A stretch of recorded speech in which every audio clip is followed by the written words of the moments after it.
ಶ್ರೀಗುರುಭ್ಯೋ ನಮಃ. ಹರಿ ಓಂ. ಸಾಂದ್ರಾನಂದ ಪುರಂದರಾದಿತಿ ವಿಶದ ವೃಂದೈಃ ಅಮಂದಾದರಾತ್ ಆನಮ್ರೈಃ ಮುಕುಟೇಂದ್ರ ನೀಲಮಣಿಭಿಃ ಸಂದರ್ಶತೇಂದೀವರಂ ಸ್ವಚ್ಛಂದಂ ಮಕರಂದಮಂದರಗಲನ್ ಮಂದಾಕಿನೀಮೇದುರಂ ಶ್ರೀಗೋವಿಂದ ಪದಾರವಿಂದಮಶುಭಸ್ಕಂದಾಯ ವಂದಾಮಹೇ. ಶ್ರೀಮದ್ ರಾಮಾಭಿರಾಮಾಮಿತಮಹಿಮ ಪದ ಪ್ರೌಢಪಾತೋರುಹಾಲಿಃ ಕೃಷ್ಣಾನಿಷ್ಟಾಮಿತಕ್ಷ್ಮಾ ಪರಿವೃಢಪಟಲಿ ಪಾಟನೈಕ ಪ್ರವೀಣಃ ವೇದವ್ಯಾಸೋಪದೇಶ ಸಿದ್ಧಿಕ ಸಮಧಿಗತಾನಂತ ವೇದಾಂತ ಭಾವೋ ಭೂಯಾತ್ ಈಶಾವನೀಶ ವ್ರತಿತರುರನಿಲಃ ಶ್ರೇಯಸೇ ಭೂಯಸೇ ನಃ. ಶ್ರೀಮನ್ಮಧ್ವಕೃತಾಂತ ಸಂಗತ ಕೃತಿಃ ಯನ್ನಿರ್ಮಿತಾತ್ಯದ್ಭುತ ಸರ್ವೇಧೀತ್ಯ ಸತಿರ್ಹಿ ಸತ್ಪ್ರವಚನ ಸತ್ಯಾರಭಂತೆ ನಿಶಂ ಸೋಸೌ ಶ್ರೀ ಜಯತೀರ್ಥ ಪೂಜ್ಯ ಚರಣಃ ಸ್ವಗ್ರಂಥ ಶಕ್ತಿಂ ಪರಾಂ ಅಸ್ಮಿನ್ ಜನ್ಮನಿ ಯಾವದಾಯುರಖಿಲಾನ್ ವಿಘ್ನಾನ್ ನಿವಾರ್ಯಾದಿಶೇತ್.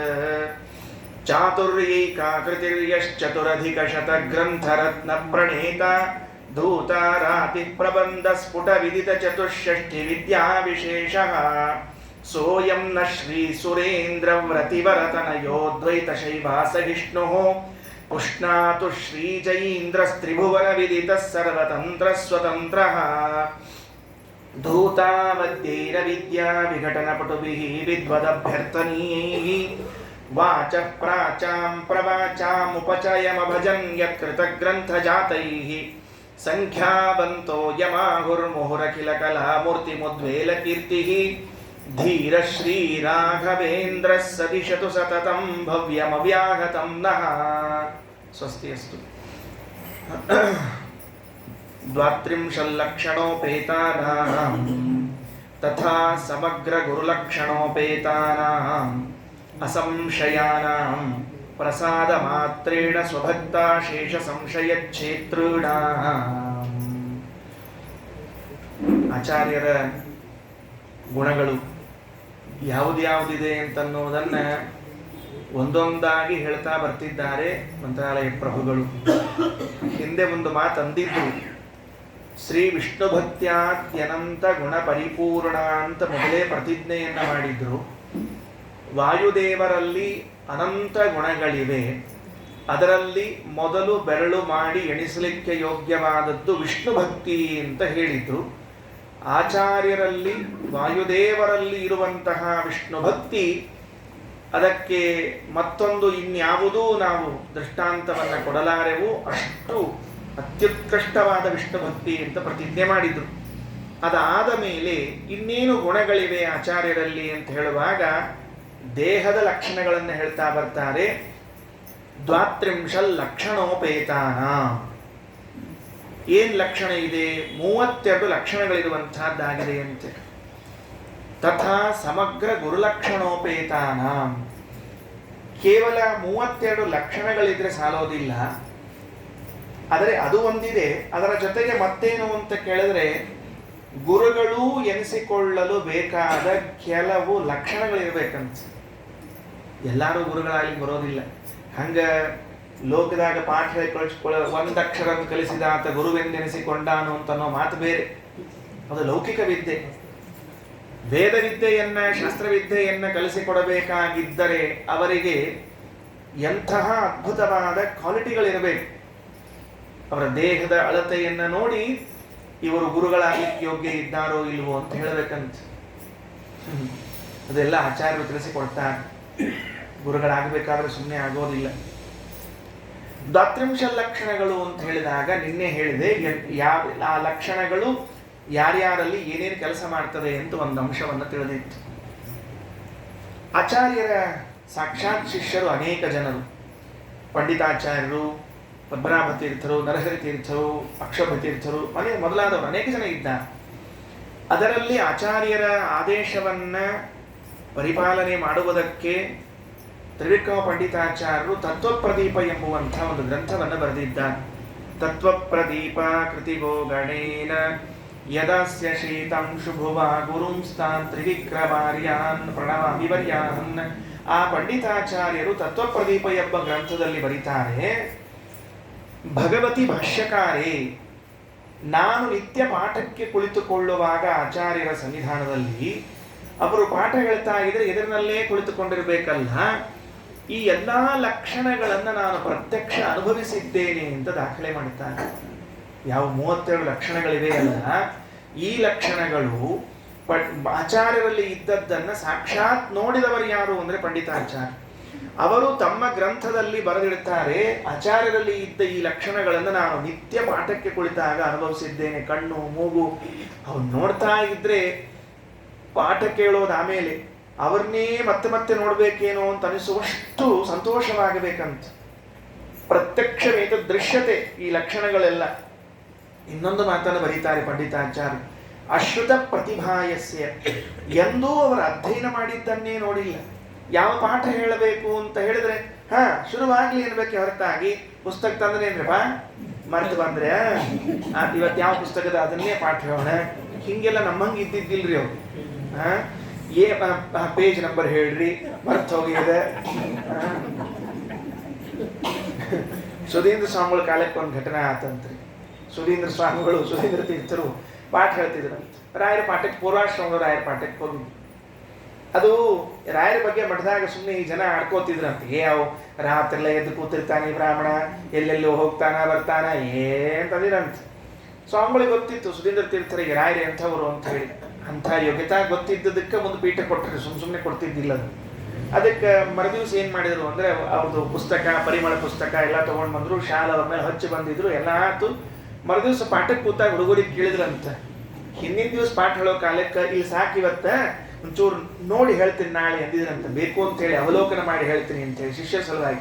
ಮರುದಿವ್ಸ ಕೂತಾಗ ಹುಡುಗರಿಗೆ ಕೇಳಿದ್ರಂತ, ಏನ್ರಿಪ್ಪ ನಿನ್ನ ಎಲ್ಲಿಗೆ ಬಂದಿದ್ದು ಪಾಠ ಅಂತ ಕೇಳಂತ ಸ್ವಾಮಿಗಳು. ಹುಡುಗರಿಗೆ ಕ್ಷಣೆ ಇದ್ದವ್ರಿ, ಬುದ್ಧಿ ತಮಗೆ ನೆನಪಿಲ್ಲ, ನಮಗೆ ಹೆಂಗೆ ನೆನಪಿರ್ತದ? ಕ್ಷಣೆ ಇದ್ರಿ ಹುಡುಗರು, ಬುದ್ಧಿ ತಮಗೆ ನೆನಪಿಲ್ಲ, ನಮ್ಗೆ ಹೆಂಗೆ ನೆನಪಿರ್ತದ ಅಂತ. ಇಂಥವ್ರು ಶಿಷ್ಯನ ಮಾಡ್ಕೊಂಡ್ಬಿಟ್ರೆ ಗುರುಗಳು ಸ್ವರ್ಗಕ್ಕೆ ಮೊರೆಗೇನು, ಬೇರೆ ಇಲ್ಲೇ ಇಲ್ಲ.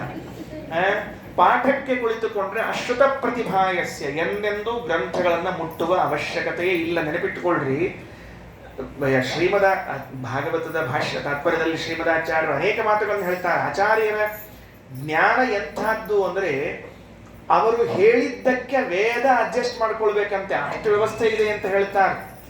ಅಂತಹ ಸ್ವರೂಪ ಜ್ಞಾನ ಅವರಿಗೆ, ವಾಯುದೇವರಿಗೆ. ಆಶ್ರಮ ಆಗಿ 40 ದಿವಸ ಆಗಿತ್ತು. ಯಾಕೆ ಹೇಳ್ತೀನಿ, ಈ 32 ಲಕ್ಷಣ ಇದ್ದದಕ್ಕೆ ಅವೆಲ್ಲ ಹೊಂದ್ಕೊಂಡಿರ್ತಾವ ದೃಷ್ಟಾಂತ ಹೇಳಿರ್ತೀನಿ. ಆಶ್ರಮ ಆಗಿ ಒಂದು 40 ದಿವಸ ಆಗಿತ್ರಿ. ಭಾರಿ ಭಾರಿ ಪಂಡಿತರು ಬಂದರು ವಾಕ್ಯಾರ್ಥಕ್ಕೆ. ಅಚ್ಯುತ ಪ್ರೇಕ್ಷಣಾಚಾರ್ಯ ಜೊತೆಗೆ. ಅಚ್ಯುತ ಪ್ರೇಕ್ಷಣಾಚಾರ್ಯರು ತಾವು ವಾಕ್ಯಾರ್ಥ ಏನು ಮಾಡೋದು, ಹೊಸ ಸ್ವಾಮಿಗಳನ್ನ ಮುಂದೆ ಕಳಿಸಿ ಅವ್ರನ್ನ ಪಂಡಿತರು ಮಾಡೋದು ಅಂತ ತಿಳ್ಕೊಂಡು ಅವ್ರು ಬಂದ್ರಿ. ಅವರೆಲ್ಲ ಬೇರೆ ಕಡೆ ಇಳ್ಕೊಂಡಿದ್ರು. ಬಂದರು ಆಚಾರ್ಯರು, ಬೇರೆ ಒಂದು ಮಠದಲ್ಲಿ ವಾಸ ಮಾಡ್ತಿದ್ರು. ಬಂದರು, ಇವರು ವಾಕ್ಯಾರ್ಥಕ್ಕೆ ಬಂದಾರ, ಮತ್ತು ನೀವು ಅಂದರು ತಯಾರಿದ್ದೀನಿ ಶುರುವಾಗಲಿ ಅಂದ್ಬಿಟ್ರು. ಅಲ್ಲ ಅವ್ರು ಏನು ಸಬ್ಜೆಕ್ಟು ಅದೇನು ಕಾರಣ ಇಲ್ಲಲ್ಲ. ಸಬ್ಜೆಕ್ಟ್ ಏನು ಕಾರಣ ಇರ್ತದೆ ಅಂದರೆ ತರ್ಕನೋ ವ್ಯಾಕರಣನೋ ವೇದಾಂತನೋ ಸೂತ್ರಗಳು ಯಾವ ಅವೇ ಪ್ರಶ್ನೆ ಇರಲಿಲ್ಲ, ಯಾವ ಬೇಕಾದ್ ಮಾಡಲಿ ಅಂತ ಕೂತು ಬಂದ ಪಟ್ಟಿಗೆ ಗುರುಗಳಿಗೆ ನಮಸ್ಕಾರ ಮಾಡಿ ಕುಳಿತುಕೊಂಡು ಯಾವ ಹೇಳ್ರಿ ನೀವು ಶುರು ಮಾಡಿರಿ, ವಾಕ್ಯಾರ್ಥ ವಿಷಯ ಶುರು ಮಾಡ್ರಿ ಅಂತ. ಏನು ಹಿಂಗಂದ್ರೆ ಅಂದ್ರೆ ಅದು ಆ ಜ್ಞಾನದ ಧಾಟೆ ಇರಬೇಕ್ರಿ. ನಮ್ಮಲ್ಲಿ ಏನಾರ ಪ್ರವಚನಕ್ಕೆ ಯಾರು ಕರೆದು ಬಿಟ್ರೆ ಒಂದು 15 ದಿವಸ ಮೊದಲೇ ಹೇಳ್ರಿಪ್ಪ, ಯಾಕಂದ್ರೆ ಓದ್ಕೊಂಡು ಬರ್ಬೇಕಾಗ್ತದೆ. ಒಬ್ಬರು ಆಚಾರ್ಯ ಇದ್ರಂತ, ಅವ್ರ ಆಚಾರ ಕಡೆ ಒಬ್ರು ಪ್ರವಚನ ಕೇಳಲಿಕ್ಕೆ ಹೋಗಿದ್ರಂತ. ಇಲ್ಲ ನಿಮಗೆ ಪ್ರವಚನ ಅಂದ್ರೆ ಎಷ್ಟು ದಿವಸ ಮೊದಲು ಹೇಳಬೇಕು? ಆಚಾರ ಕೇಳಿದ್ರಂತ, ಸಬ್ಜೆಕ್ಟ್ ವೈಸೋ ಸುಮ್ಮನೆನೋ ಅಂತ ಹಿಂಗೆ ಕೇಳಿದ್ರಂತ. ಇಲ್ಲ ಸಬ್ಜೆಕ್ಟ್ ವೈಸ್ ಒಂದು 15 ದಿವಸ ಮೊದಲು ಹೇಳ್ಬೋದು. ಹಂಗ ಸುಮ್ಮನೆ ಪ್ರವಚನ ಅಂತಿದ್ರೆ ಹಿಂದಿನ ದಿವಸ ಹೇಳಿ ಸಾಕು ನಡೀತದೆ ಅಂತ. ಯಾಕಂದ್ರೆ ಏನ್ ಬೇಕಾದ್ರೂ ಹೇಳ್ಬೋದು, ಏನ್ ಸಮಸ್ಯೆ ಇಲ್ಲ. ನೋ ಸಬ್ಜೆಕ್ಟ್ ನೋ ಮ್ಯಾಟರ್, ಹೊಡಿತಾ ಇರ್ಬೋದು, ಹೆಂಗ್ ಬೇಕಂಗೆ ಹೊಡಿಬೋದು ಅದನ್ನ.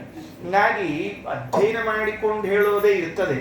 ನೀವು ಅಧ್ಯಯನವೇ ಮಾಡದೇ ಇದ್ರೆ ಆಚಾರಲ್ಲ ಆ ಎಲ್ಲ ಲಕ್ಷಣಗಳು ಯಾವ ಗ್ರಂಥಗಳನ್ನ ಪುಸ್ತಕ ತೆಗೆದು ಓದಿ ನೋಡಿ ಇಲ್ಲವೇ ಇಲ್ಲ. ಅದಕ್ಕೆ ಅದನ್ನೆಲ್ಲ ಪ್ರತ್ಯಕ್ಷ ನೋಡಿದ್ದೇನೆ ಅಂತ ಪಂಡಿತಾಚಾರ್ಯರು ತಮ್ಮ ಗ್ರಂಥ ತತ್ವಪ್ರದೀಪದಲ್ಲಿ ದಾಖಲೆ ಮಾಡುತ್ತಾರೆ. ಅದಕ್ಕೆ 32 ಲಕ್ಷಣೋಪೇತಾನ 32 ಲಕ್ಷಣಗಳು ಆಚಾರ್ಯರ ದೇಹದಲ್ಲಿ ಸ್ಪಷ್ಟವಾಗಿ ಕಾಣ್ತಾ ಇದ್ದುವಂತೆ. ಏನೇನು ಆ 32 ಲಕ್ಷಣಗಳು ಅನ್ನೋದನ್ನ ನಾನು ನಿನ್ನೆ ಹೇಳಿದೆ. ವಾದಿರಾಜ ಸ್ವಾಮಿಗಳು ತಾವು ಮಹಾಭಾರತ ತಾತ್ಪರ್ಯ ನೀಡಿದ ವ್ಯಾಖ್ಯಾನದಲ್ಲಿ ಅದನ್ನೆಲ್ಲ ವಿವರಣೆ ಕೊಟ್ಟಿದ್ದಾರೆ. ಸುಮ್ಮನೆ ಸಂಕ್ಷೇಪವಾಗಿ ಹೇಳಿರ್ತೇನೆ. ಭಾಳ ವಿಸ್ತಾರ ಹೇಳ್ಬಿಟ್ಟೆ ಅಂತಂದ್ರೆ ಕೆಲವು ತಲೆ ಉಳಿಯಂಗಿಲ್ರಿ. 32 ಲಕ್ಷಣ ಅಂತ ಸಂಖ್ಯಾ ಮತ್ತು ಲಕ್ಷಣ 2 ಶಬ್ದ ಉಳಿದಿರ್ತಾವೆ. ಅವೆಲ್ಲ ಭಾಳ ಉಳಿಲಿಕ್ಕೆ ಹೋಗಿಲ್ಲ. ಹಂಗೆ ನಾ ಹೇಳಿಬಿಟ್ಟೆ ಅಂತಂದ್ರೆ ಕೊನೆಗೆ ನಾಳೆ ಒಂದು ದಿವ್ಸ ಮಂಗಳದ ಮುಗಿಸ್ಕೊಂಡ್ಬಿಡೋ ಚಲೋ ಸುಸೂತ್ರ ಅಷ್ಟೆಲ್ಲ ಹೇಳದೆ ನಾಳೆ ಪಾರ ಆಗಿಬಿಟ್ರೆ ಅದಕ್ಕೆ ದೇಹದಲ್ಲಿ 5 ಭಾಗಗಳು ದೀರ್ಘವಾಗಿ ಇರಬೇಕು ಅಂತ ಹೇಳ್ತಾರೆ. ಪಂಚ ದೀರ್ಘ ಯಾವ್ಯಾವು ಅಂತ ಹೇಳೋಣಂತ. ಮೊದಲು 5 ದೀರ್ಘವಾದ ವಸ್ತುಗಳು ಅಂತ. ಪಂಚ ಸೂಕ್ಷ್ಮ 5 ಅತ್ಯಂತ ಸೂಕ್ಷ್ಮ ಇರ್ಬೇಕಂತ. ಅವನೋ ಇಲ್ಲೋ ಅನ್ನೋ ಹೋಗಿರ್ಬೇಕಂತ, ಅಷ್ಟು ಸೂಕ್ಷ್ಮ ಇರ್ಬೇಕಂತ. ಆಮೇಲೆ ಸಪ್ತ ರಕ್ತ ದೇಹದ 7 ಭಾಗಗಳು ಕೆಂಪಾಗಿರ್ಬೇಕಂತ. ಅವು ಸ್ವಾಭಾವಿಕವಾಗಿ ಕೆಂಪಿರೋದು ಮತ್ತಿನ್ನ ಬಣ್ಣ ಹಚ್ಕೊಂಡು ಕೆಂಪು ಮಾಡ್ಕೊಳ್ಳೋದೆಲ್ಲ ವ್ಯತ್ಯಾಸ ಇದ್ದೇ ಇರ್ತದೆ ನೋಡಿ. ಹಂಗೇನು ಬಣ್ಣ ಹಚ್ಕೊಂಡು ಕೆಂಪು ಮಾಡಬಾರ್ದು ಅಂತ ಹಿಂಗೇನಿಲ್ಲ. ಏನಿಲ್ಲ, ನೀವೇನು ಹೇಳಿರಿ ಆಚಾರ ಲಕ್ಷಣ ಇರಬೇಕು ಅಂತ ಹೇಳಿರಿ, ನಾವು ಕೆಂಪು ಮಾಡ್ಕೋತೀವಿ. ಬಟ್ ಹಂಗಲ್ಲ, ಸ್ವಾಭಾವಿಕವಾಗಿರ್ಬೇಕು ಅನ್ನೋದು ತಾತ್ಪರ್ಯ ಅದ ಅಷ್ಟೇ. ಸಪ್ತರಕ್ತ ಷಡುನ್ನತಃ 6 ಏನಾಗಿರಬೇಕು ಅಂದ್ರೆ ಎತ್ತರದ ಭಾಗ ಇರಬೇಕಂತ. ದೇಹದಲ್ಲಿ ಎದ್ದು ಕಾಣಿಸ್ತಿರ್ಬೇಕಂತೆ. 6 ನೋಡ್ತಾ ಆಗಿದ್ರೆ ಓಹೋ ಇವರಲ್ಲಿ 32 ಲಕ್ಷಣಗಳಿವೆ ಅಂತ ಅನಿಸ್ಬೇಕಂತೆ. 3 ವಿಶಾಲವಾಗಿರ್ಬೇಕಂತೆ ದೇಹದಲ್ಲಿ. 3 ಕಿರಿದಾದದ್ದಿರಬೇಕು, 3 ಗಂಭೀರವಾಗಿರಬೇಕು ಅಂತ ಹೇಳಿದ್ದಾನೆ. ಅವು ಯಾವ್ಯಾವು ಅಂತನ್ನೋದನ್ನು ಒಂದು ಸಾಲಿನಾಗ ಹೇಳಿ ಓದ್ಬಿಡ್ತೀನಿ, ಸುಮ್ಮನೆ ಅಷ್ಟಕ್ಕೆ ಕೇಳಿರಿ. ಯಾಕಂದ್ರೆ ಅದನ್ನು ಪ್ರತ್ಯೇಕ ಹೇಳ್ಬೇಕ್ರಿ. ಅದನ್ನ ಪ್ರತಿಮಾ ಲಕ್ಷಣ ತೋರಿಸಿ ಆಚಾರ್ಯರ ಚಿತ್ರವೊಂದನ್ನು ಇಟ್ಟು ಇದಿಲ್ಲಿ ನೋಡ್ರಿ ಇಲ್ಲಿ ಹಿಂಗದ ಇಲ್ಲಿ ಹಿಂಗದ ಅಂತ ಹೇಳಿದಾಗ ಅರ್ಥ ಆಗ್ತಿರಲಿಲ್ಲ, ಅರ್ಥ ಆಗಂಗಿಲ್ಲ. ಅದು ಮುಂದೆ ಸಮಗ್ರ ಗುರುಲಕ್ಷಣೋಪೇತಾನ ಅಂತ ಹೇಳಿದಾಗ ಆಚಾರ್ಯರ ಗುರುಲಕ್ಷಣಗಳಲ್ಲಿ ದೇಹದ ಅಳತೆ ಎಷ್ಟು ಅಂತ ಹೇಳ್ಯಾರ. ಅಂದ್ರೆ ಇಂಚು ಷಣ್ಣವತ್ಯಂಗುಲೋ ಎಷ್ಟು ನೆಗ್ರೋಧ ಪರಿಮಂಡಲ 96 ಅಂಗುಲ ಇರಬೇಕು ಅಂತ ಹೇಳ್ಯಾರ. 96 ಇಂಚ್ ಅಂತ. ಪಾದದಿಂದ ಶಿರಸ್ಸಿನವರೆಗೆ ಅಷ್ಟು ಹೈಟ್ ಇರ್ಬೇಕ್ರಿ ಅವರಿಗೆ. ಅಂದ್ರೆ ಅದು ಕರೆಕ್ಟ್ ಇರ್ತದೆ ಅವಾಗ ದೇಹ ಅಂತ ಹೇಳ್ಯಾರ. ಆಮೇಲೆ 2 ಭುಜಗಳನ್ನು ವಿಸ್ತಾರ ಮಾಡಿದರೆ ಆ ದೇಹದ ಅಳತಿ ಬರಬೇಕು ಅಂತ ಹೇಳ್ಯಾರ. ಅದನ್ನು ನಮ್ ಈ 2 ಭುಜಗಳನ್ನ ಅಳತಿ ಮಾಡಿ ಇಟ್ರೆ ಹಂಗ ಅಳದ್ರೆ ದೇಹದ ಅಳತಿ ಆ ಭುಜದ ಅಳತಿ ಒಂದ ಆಗ್ಬೇಕ್ರಿ. ಅಂದ್ರೆ ಅದು ಸರೌಂಡ್ ಆಗ್ಬೇಕ್ರಿ. ಅದು ಪೂರ್ಣ 120 ಅಂಗುಲ್ ಹಿಂಗ್ ತಿರುಗಿದ್ರೆ ಹೆಂಗ್ ಬರ್ಬೇಕು ಹಂಗೆ ಬರ್ಬೇಕ್ರಿ. ಅದು ನಮ್ಮ ಹಿಂಗ್ ಮಾಡಿದ್ರೆ ಅರ್ಧ ಆಗ್ತಾವೆ, ಹಿಂಗ್ ಮಾಡಿದ್ರೆ ಉದ್ದ ಆಗ್ತಾವೆ. ಈ ಕಡೆ ಉದ್ದ ಗೊತ್ತಾಗಿಲ್ಲ ಪಾಪ. ಮಲ್ಕೊಂಡಾಗ ಒಂದು ಅರ್ಧ ಆಗಿರ್ತಾವ, ಎದ್ದಾಗ ಒಂದು ಗಿರ್ದ ಆಗಿರ್ತಾವ. ಅದಕ್ಕೆ ಅವೆಲ್ಲ ಬಹಳ ಲಕ್ಷಣಗಳ್ರಿ ಅವೆಲ್ಲ. ಅದಕ್ಕೆ ಹೇಳ್ತಾರೆ ಯಾವ್ದು 5 ದೀರ್ಘವಾಗಿರಬೇಕು. ಭುಜ ದೀರ್ಘ ಆಗಿರಬೇಕು, ನೇತ್ರ ದೀರ್ಘವಾಗಿರಬೇಕು, ಗದ್ದ ದೀರ್ಘವಾಗಿರಬೇಕು, ತೊಡೆ, ನಾಸಿಕ, ಮೂಗು ಇವು 5 ದೀರ್ಘ, ಪಂಚದೀರ್ಘ ಅಂತ ಹೇಳ್ಯಾರ. ಅವು ಹಂಗೆ ಕಾಣಿಸ್ತದ್ರಿ. ಆಚಾರ ಲಕ್ಷಣಗಳನ್ನು ಹೇಳಿದಾಗ ಅವು ನೋಡಿದ್ರೆ ಹಂಗೆ ಕಾಣಿಸ್ತದೆ. ಆಮೇಲೆ 5 ಸೂಕ್ಷ್ಮವಾಗಿರಬೇಕು ಅಂದ್ರೆ ತೊಗುಲು ಮೊದಲು ಬಹಳ ಸೂಕ್ಷ್ಮ ಇರ್ಬೇಕ್ರಿ. ಅಂದ್ರೆ ಇಷ್ಟು ಸೂಕ್ಷ್ಮ ಅಂದ್ರೆ ಅದನ್ನ ಮುಟ್ಟಿದ್ರೆ ಮುಟ್ಟಿವೋ ಇಲ್ಲೋ ಅನಿಸ್ಬೇಕ್ರಿ. ಮುಟ್ಟಿದ್ರೆ ಅರ್ಥ ಆಗ್ಬಿಡ್ರಿ ನಮಗೆ ಬಟ್ಟೆ ಕಲ್ಲಿದು ಅಂತ ಗೊತ್ತಾಯ್ತು ಅಂತ ಹಿಂಗೆ ಅನಿಸ್ಲಿಕ್ಕೆ ಹೋಗ್ಬಾರ್ದ್ರಿ. ಆಮೇಲೆ ಕೂದಲು ಅವು ಎಷ್ಟು ಸೂಕ್ಷ್ಮ ಇರಬೇಕು ಅಂದ್ರೆ ರೇಷ್ಮೆ ಅಂತ ಇರ್ತಾವ ನೋಡ್ರಿ, ಹಂಗಷ್ಟು ಸೂಕ್ಷ್ಮ ಚಂದ ಕಾಣಿಸ್ತಿರ್ಬೇಕು. ಬೆರಳು, ಹಲ್ಲು, ಆಮೇಲೆ ಬೆರಳುಗಳಲ್ಲಿನ ರೇಖೆ, ಈ ಕೈಯೊಳಗಿರುವಂತಹ ರೇಖೆಗಳಿವೆ ಅಲ್ಲ, ಈ ರೇಖೆಗಳು ಇವೆಲ್ಲ ಬಹಳ ಸೂಕ್ಷ್ಮವಾಗಿರ್ಬೇಕು ಅಂತ ಹೇಳ್ಯಾರ. ಆಮೇಲೆ 7 ಕೆಂಪಿರ್ಬೇಕಂತ. ಕಣ್ಣಿನ ಅಂಚು, ಕಣ್ಣಿನ ತುದಿ ಇರ್ತದಲ್ಲ ಅದು ಸಹಜವಾಗಿ ಕೆಂಪಾಗಿರ್ಬೇಕು. ಅದಕ್ಕೆ ಈ ಯಕ್ಷಗಾನ ಅಥವಾ ಭರತನಾಟ್ಯ ಮಾಡೋ ಕಾಲಕ್ಕೆ ಅವು ಇರಂಗಿಲ್ಲ ಅಂತ ತಿಳ್ಕೊಂಡು ಚೂರು ಕೆಂಪು ಹಚ್ಚಿರ್ತಾರೆ ಅವು ಮುಂದೆ. ಅವು ಲಕ್ಷಣ ಅಂತ ಅರ್ಥ ಇದಕ್ಕೆ. ಅದು ದೇವ್ರದು ಸ್ವಾಭಾವಿಕವಾಗಿ ಕೆಂಪಿತ್ತಂತ ಕಣ್ಣು.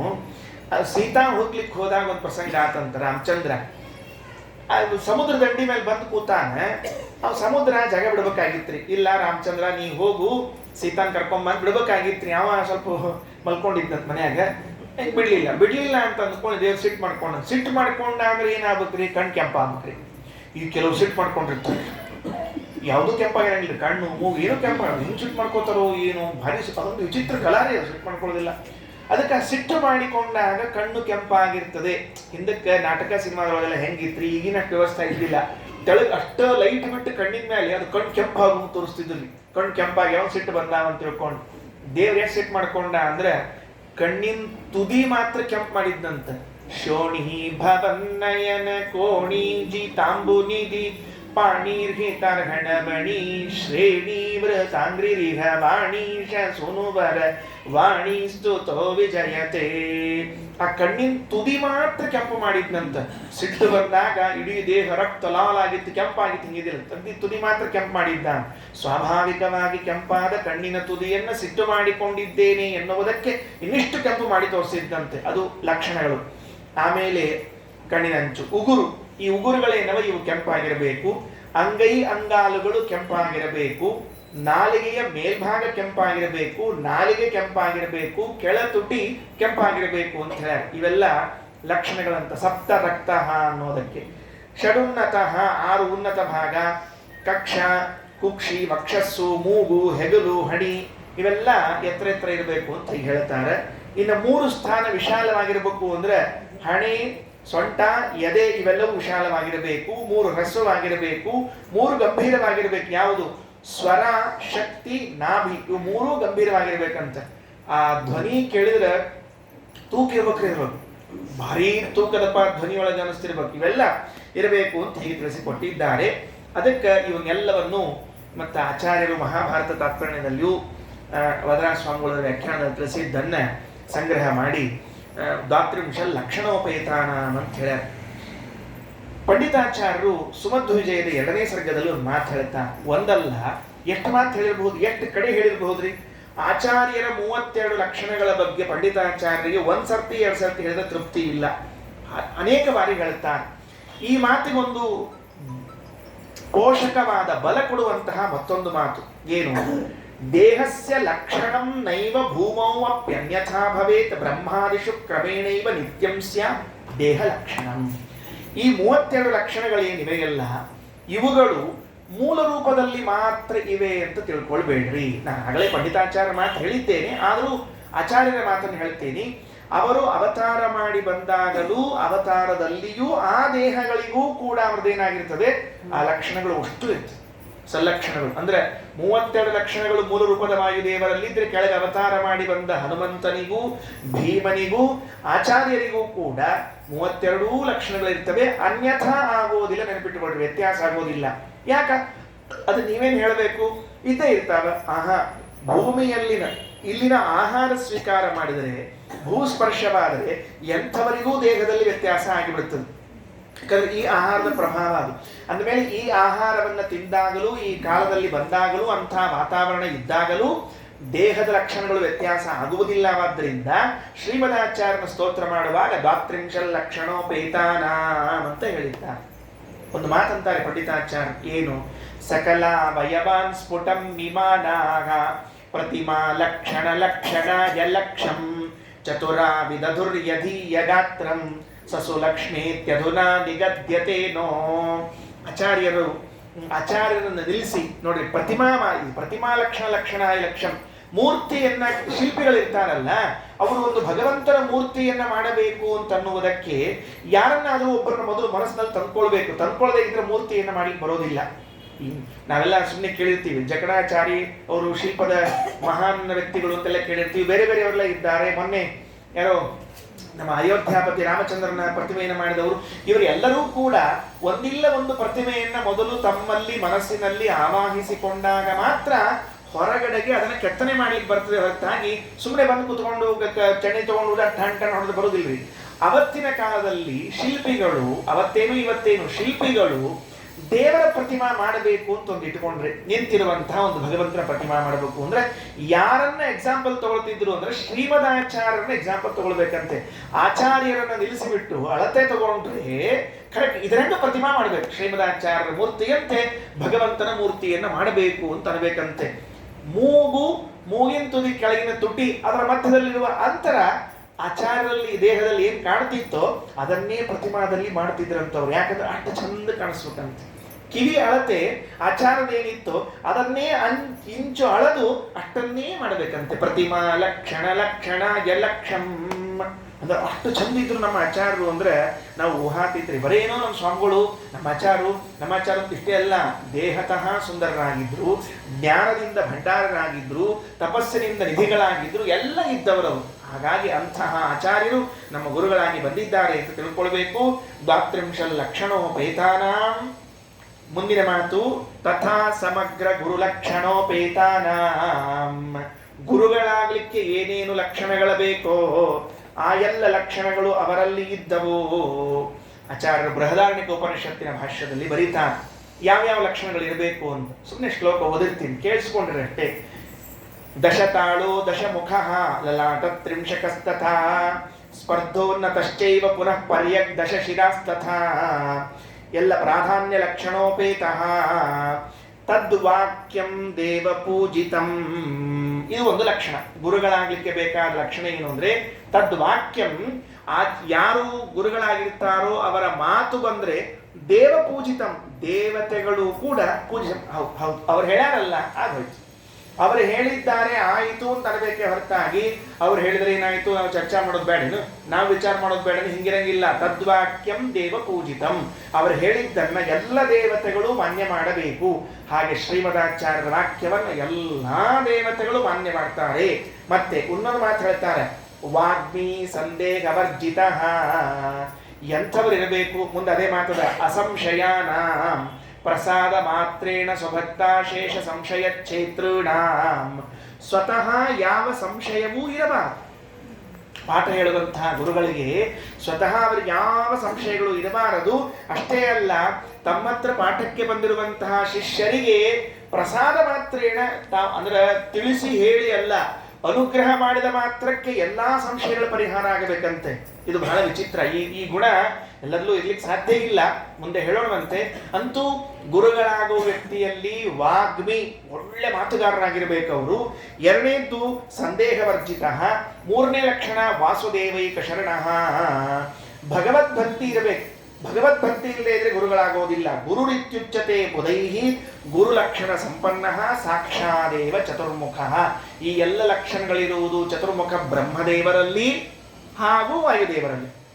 ಅಂದ ಮೇಲೆ 32 ಲಕ್ಷಣಗಳು ಸಮಗ್ರ ಗುರುಲಕ್ಷಣೋಪೇತಾನ. ಅದೆಲ್ಲ ಅಳತೆ ಹೇಳಿದ್ದಾರೆ, ಬಹಳ ಆಗ್ತದೆ ಎಂಬುದಕ್ಕೆ ನಾನು ಸುಮ್ಮನೆ ಇದ್ದೀನಿ. ಅಂದ್ರೆ ತಾಲು ಅಂತ ಒಂದು ಪ್ರಮಾಣ, ಅದು ಎಷ್ಟು ಚಂದ ಹೇಳ್ತಾರೆ, ದಶತಾಳ ದಶಮುಖ. ತಾಳು ಅಂದ್ರೆ ಯಾವುದಕ್ಕೆ? ಈ ಮಧ್ಯದ ಹೆಬ್ಬರಳಿನಿಂದ ಪ್ರಾರಂಭ ಮಾಡಿಕೊಂಡು ಈ ಅಂಗೈವರೆಗೆ ತಾಳು ಅಂತ ಕರೀತಾರೆ, ದಶತಾಳ ಅಂತ ಕರೀತಾರೆ. ಇಷ್ಟು ಬರ್ತದೆ. ಇದೇನಿರ್ತದೆ ನೋಡ್ರಿ, ಹಿಂಗೆ ಅಳತೆ ಹಿಡಿಬೇಕ್ರಿ. ಅದು ಮುಖದ ಲಕ್ಷಣ. ಅದ್ರದ್ದು ಎಷ್ಟು ಪಟ್ಟು ಇರಬೇಕು ಅಂದ್ರೆ ದೇಹದ 10 ಅಂಶ ಅದು ಬಂದಿರಬೇಕು, ಅದ್ರದ್ದು 10 ಪಟ್ಟು ದೇಹ ಇರಬೇಕು ಅಂತ ವ್ಯವಸ್ಥೆ. ಹಣಿ ಎಷ್ಟದ ಅಲ್ಲ, ಅದ್ರದ್ದು 30 ಪಟ್ಟು ದೇಹ ಇರಬೇಕು ಅಂತ ವ್ಯವಸ್ಥೆ. ಅಲ್ಲ ಆಟ ತ್ರಿಂಶಕಸ್ತಥ. ಹಿಂಗೆ ಒಂದೊಂದ್ರದ್ದು ಹೇಳ್ಕೊತ ಬಂದಾರ್ರಿ. ಪಾದ 7 ಪಾದ ಇಡಬೇಕು, ಕರೆಕ್ಟಾಗಿ 7 ಪಾದ ಇಟ್ಟರೆ ಎಷ್ಟು ಬರಬೇಕು ಅಷ್ಟು ದೇಹ ಬರಬೇಕು. ಹಿಂಗೆಲ್ಲ ಒಂದೊಂದನ್ನು ಹೇಳಿ ಇವುಗಳನ್ನ ಅಳದು ತೂಗಿ ನೋಡಿದಾಗ ನಮಗೆ ವಾಯುದೇವರಲ್ಲೇ ನೋಡ್ಲಿಕ್ಕೆ ಸಿಗೋದು. ಅದಕ್ಕೆ ಗುರುಲಕ್ಷಣೋಪೇತಾನ ಅಂತ ತಿಳ್ಕೊಳ್ರಿ. ಆಯ್ತು. ಇನ್ನ ಅತಯೇವ ಭಗವತ್ ಪರಮಾನುಗ್ರಹ ಪಾತ್ರ ಭೂತಾನಾಂ ಸರ್ವದಾ ಭಗವದಾಜ್ಞೆಯ ಭಗವತ್ ಸನ್ನಿಧೌ ಪೂಜ್ಯಾನಾಂ ತಥಾ ಭಗವತಾ ದತ್ತವರಾಣಾಂ ದ್ವಾತ್ರಿಂಶಲ್ಲಕ್ಷಣೋಪೇತಾನಾಂ ತಥಾ ಸಮಗ್ರ ಗುರುಲಕ್ಷಣೋಪೇತಾನಾಂ ಅಸಂಶಯಾನಾಂ ಪ್ರಸಾದ ಮಾತ್ರೇಣ ಸ್ವಭಕ್ತಾಶೇಷ ಸಂಶಯ ಕ್ಷೇತ್ರೂಣಾಂ. ಅಸಂಶಯಾನಾಂ, ಸಂಶಯವೇ ಇಲ್ಲ. ಯಾಕೆ ಸಂಶಯವಿಲ್ಲ? ವಾಯುದೇವರಲ್ಲಿ ಯಾವುದೇ ಸಂಶಯಕ್ಕೆ ಅವಕಾಶವಿಲ್ಲ. ಕಾರಣ ಸಂಶಯ, ಅಜ್ಞಾನ, ವಿಪರೀತ ಜ್ಞಾನಗಳು ಬರಲಿಕ್ಕೆ ಇದು ಕಾರಣ ಇದೆ. ಸುಮ್ಮನೆ ಏನೋ ಬರೋದಿಲ್ಲ. ಅಂದ್ರೆ ಅದಕ್ಕೆ ಗುಣತ್ರಯಗಳ ಪ್ರಭಾವ ಅಂತ ಕರೀತಾರೆ. ರಜೋಗುಣ, ತಮೋಗುಣ, ಸತ್ವಗುಣಗಳೇನಿವೆಯಲ್ಲ, ಇವುಗಳೇ ನಮ್ಮಲ್ಲಿರುವಂತಹ ಜ್ಞಾನ, ಅಜ್ಞಾನ, ಸಂಶಯ, ವಿಪರೀತ ಜ್ಞಾನಗಳನ್ನ ಕಂಟ್ರೋಲ್ ಮಾಡ್ತಾವೆ. ಅದಕ್ಕೆ ಮತ್ತೆ ತಮೋ ಪ್ರಮಾದ ಮೋಹೋ ತಮಸೋ ಭವತೋ ಜ್ಞಾನಮೇವಚ. ತಮೋಗುಣ ಎಷ್ಟು ಹೆಚ್ಚಿರ್ತದೆ ನೋಡ್ರಿ, ಚಂದಾಗಿ ಅಷ್ಟು ಚಂದ ಅಜ್ಞಾನ ಇರ್ತದಂತೆ. ಝಳ ಝಳ ಝಳ ಅಜ್ಞಾನ, ದಿವ್ಯ ಅಜ್ಞಾನ. ಎಷ್ಟು ಅಜ್ಞಾನದ ತಮ ಅಂತ ಕೇಳಿದ್ರೆ ನಾವು ಯಾರು, ನಾವೆಲ್ಲಿ ಹುಟ್ಟಿವಿ, ಇದು ನಮ್ಮ ಶಾಸ್ತ್ರವ, ನಮ್ಮ ಸಂಪ್ರದಾಯವ, ಮಡಿಯ ಮೈಲಿಯ ಆಚಾರ ವಿಚಾರವ, ಏನೂ ಗೊತ್ತಿಲ್ಲದೆ ಇದ್ದಂಗೆ ಬ್ರಾಹ್ಮಣರಾಗಿ ಹುಟ್ಟಿ ದಿವ್ಯವಾಗಿರ್ತಾರೆ ನೋಡ್ರಿ. ಅವರೆಲ್ಲ ಅಜ್ಞಾನದ ರಾಶಿಯಲ್ಲಿ ಮುಳುಗೆದ್ದವರು. ತಮೋಗುಣ ಅವರ ಒಳಗೆ ಡ್ಯಾನ್ಸ್ ಮಾಡ್ತಿರ್ತದೆ, ತಕ ತಕ ತಕ ತಕ ಕುಣಿತಿರ್ತದೆ. ಏನು ವಿಚಾರ? ಸಂಶಯಾತ್ಮ ವಿನಶ್ಯತಿ. ಕೃಷ್ಣ ಹೇಳ್ತಾನೆ, ಸಂಶಯ ಎದಕ್ಕೆ ಬರೋದು? ರಜೋಗುಣ. ತಮೋಗುಣಗಳಿರೋದು ಅಜ್ಞಾನ ಭ್ರಾಂತಿಯನ್ನು ಉಂಟು ಮಾಡಿದರೆ ರಜೋಗುಣ ಸಂಶಯವನ್ನು ಉಂಟು ಮಾಡ್ತದೆ. ಎಷ್ಟು ರಜೋಗುಣ ಹೆಚ್ಚಿರ್ತದೋ ಅಷ್ಟು ಸಂಶಯ ಆಗ್ತಿರ್ತದೆ. ಹೌದೋ ಅಲ್ಲೋ, ಹೌದು ಅಂತ ಅವ್ರಂದ್ರು, ಅಲ್ಲ ಅಂತ ಇವ್ರಂದ್ರು. ಯಾಕೆ ಬಿಡ್ರಿ, ಬಿಟ್ಬಿಟ್ರೆ ಚಲೋ ಅಂತ ಬಿಟ್ಬಿಡ್ತಿರ್ತಾರೆ ಅವ್ರು. ಅಂದ್ರೆ ನಿರ್ಧಾರ ಮಾಡಿಕೊಳ್ಳಿಕ್ ಹೋಗಂಗಿಲ್ಲ ಅವರು. ಇದು ಅದು ಅಂತಿಲ್ಲ, ಎರಡೂ ಬೇಡ ನಮ್ಗೆ, ಯಾಕೆ ಸುಮ್ಮನೆ ಗದ್ಲ ಅಂತ ಹಿಂಗೆ ಕೆಲವರು. ಅದಕ್ಕೆ ಅಂಥ ಸಂಶಯಗಳು ಬರಲೇಬಾರದು. ಕೆಲವರಿಗೆ ಸಂಶಯ ಬರ್ತಿರ್ತದ್ರಿ, ಯಾವಾಗಲೂ ಸಂಶಯದಾಗೆ ಇರ್ತಾರೆ. ಅವರಿಗೆ ಸಂದೇಹ ಬಾಯಿ ಅಥವಾ ಸಂದೇಹಾಚಾರ ಹೆಸರಿಡಬೇಕಷ್ಟೇ ಕೆಲಸ. ಅಷ್ಟು ಸಂಶಯ ಬರ್ತಿರ್ತಾರೆ ಪಾಪ. ಮಡಿಲಿದ್ರೆ ಮಡಿಲಿದ್ದೀನೋ ಇಲ್ಲೋ, ಮೈಲಿಗೆ ಆಗ್ತೇನೋ ಅಂತ ಸಂಶಯ. ಅಲ್ಲ ಈಗಿನ ಮಡಿ ಸಂದೇಹನೇ ಅವರ ಜನ್ಮದ ಒಂದು. ಹಂಗಿದ್ದವ್ರು ಏನ್ ಮಾಡ್ಲಿಕ್ಕೆ ಬರ್ತದೆ? ಅದಕ್ಕೆ ಇದು ರಜೋಗುಣದ ಪ್ರಭಾವ. ಆಚಾರ್ಯರಲ್ಲಿ ಎಷ್ಟು ಸತ್ವಗುಣ ಇದೆ ಅಂತ ಕೇಳಿದ್ರೆ ಸತ್ವ ಸತ್ವ ಮಹಾಸತ್ವ ಸೂಕ್ಷ್ಮ ಸತ್ವಶ್ಚತುರ್ಮುಖ ಅಂತ ಹೇಳ್ತಾರೆ. ಸತ್ವಗುಣದ ಪ್ರಭಾವವೇ ಪ್ರಭಾವ. ಅಷ್ಟೆಲ್ಲ ಇದ್ದಾಗ ಸಂಶಯ ಬರಲಿಕ್ಕೆ ಅವಕಾಶವೇ ಇಲ್ಲ. ಅಸಂಶಯಾನ, ಯಾವುದೇ ವಿಷಯದಲ್ಲೂ ಸಂಶಯವೇ ಇಲ್ಲದೆ ಇರುವಂಥವರು ಖಚಿತ, ಎಲ್ಲವೂ ನಿಶ್ಚಿತವಾದ ಜ್ಞಾನ.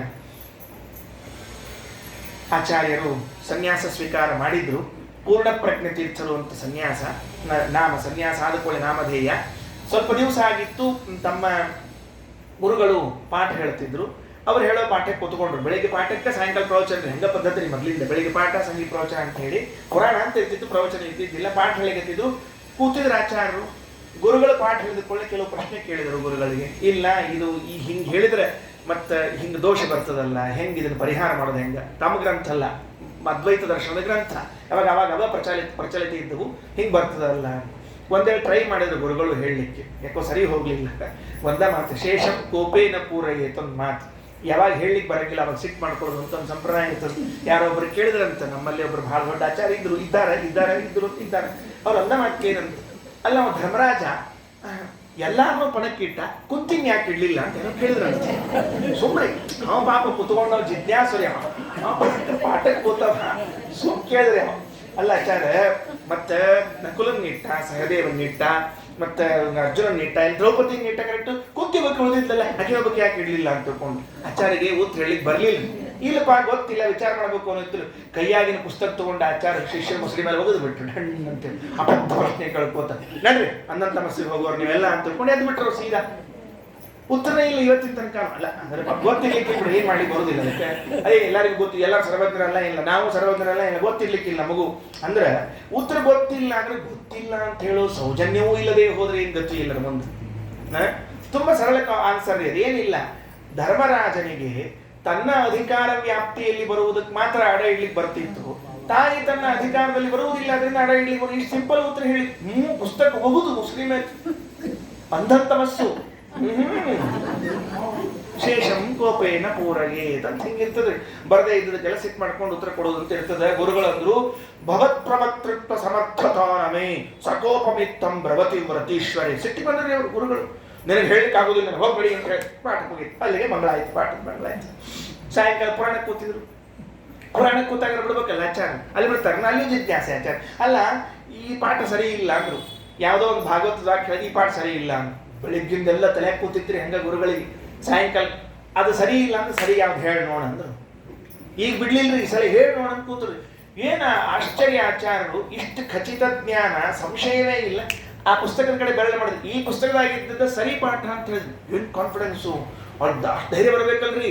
4-5 ಪುಸ್ತಕರಿ ಅವಾಗೆಲ್ಲ ಹಿಡ್ಕೊಂಡು ಕೂತಿದ್ದು. ಅವಾಗ ಹಸ್ತಪ್ರತಿ ಅಂತ ಇರ್ತಿದ್ವಿ, ಮ್ಯಾನ್ಸ್ಕ್ರಿಪ್ಟ್ ಅಂತ ಕರಿತಿದ್ರು. ಇವಾಗ ಪ್ರಿಂಟ್ ಆಗ್ತಿರ್ಲಿಲ್ಲ, ಕೈಲಿ ಬರ್ಕೊಂಡು ಓದ್ಬೇಕ್ರಿ.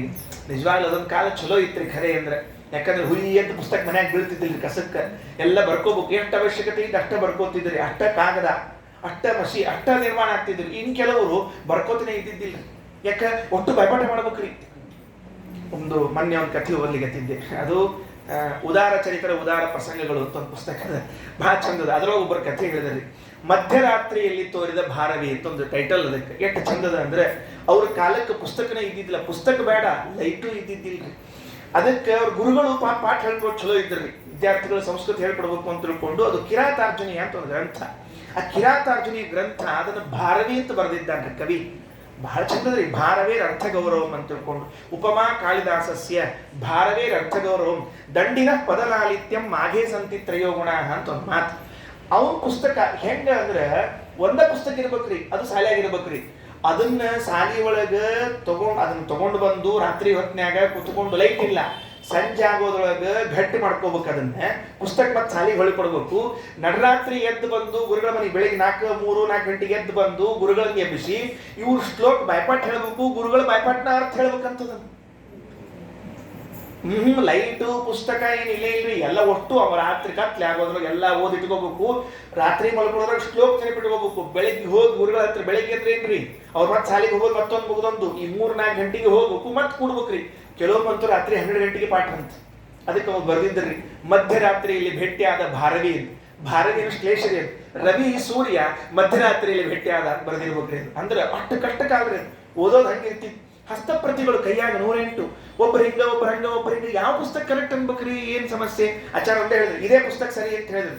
ಹೌದಾ, ಹೇಳಿ ನೋಡಂಗ.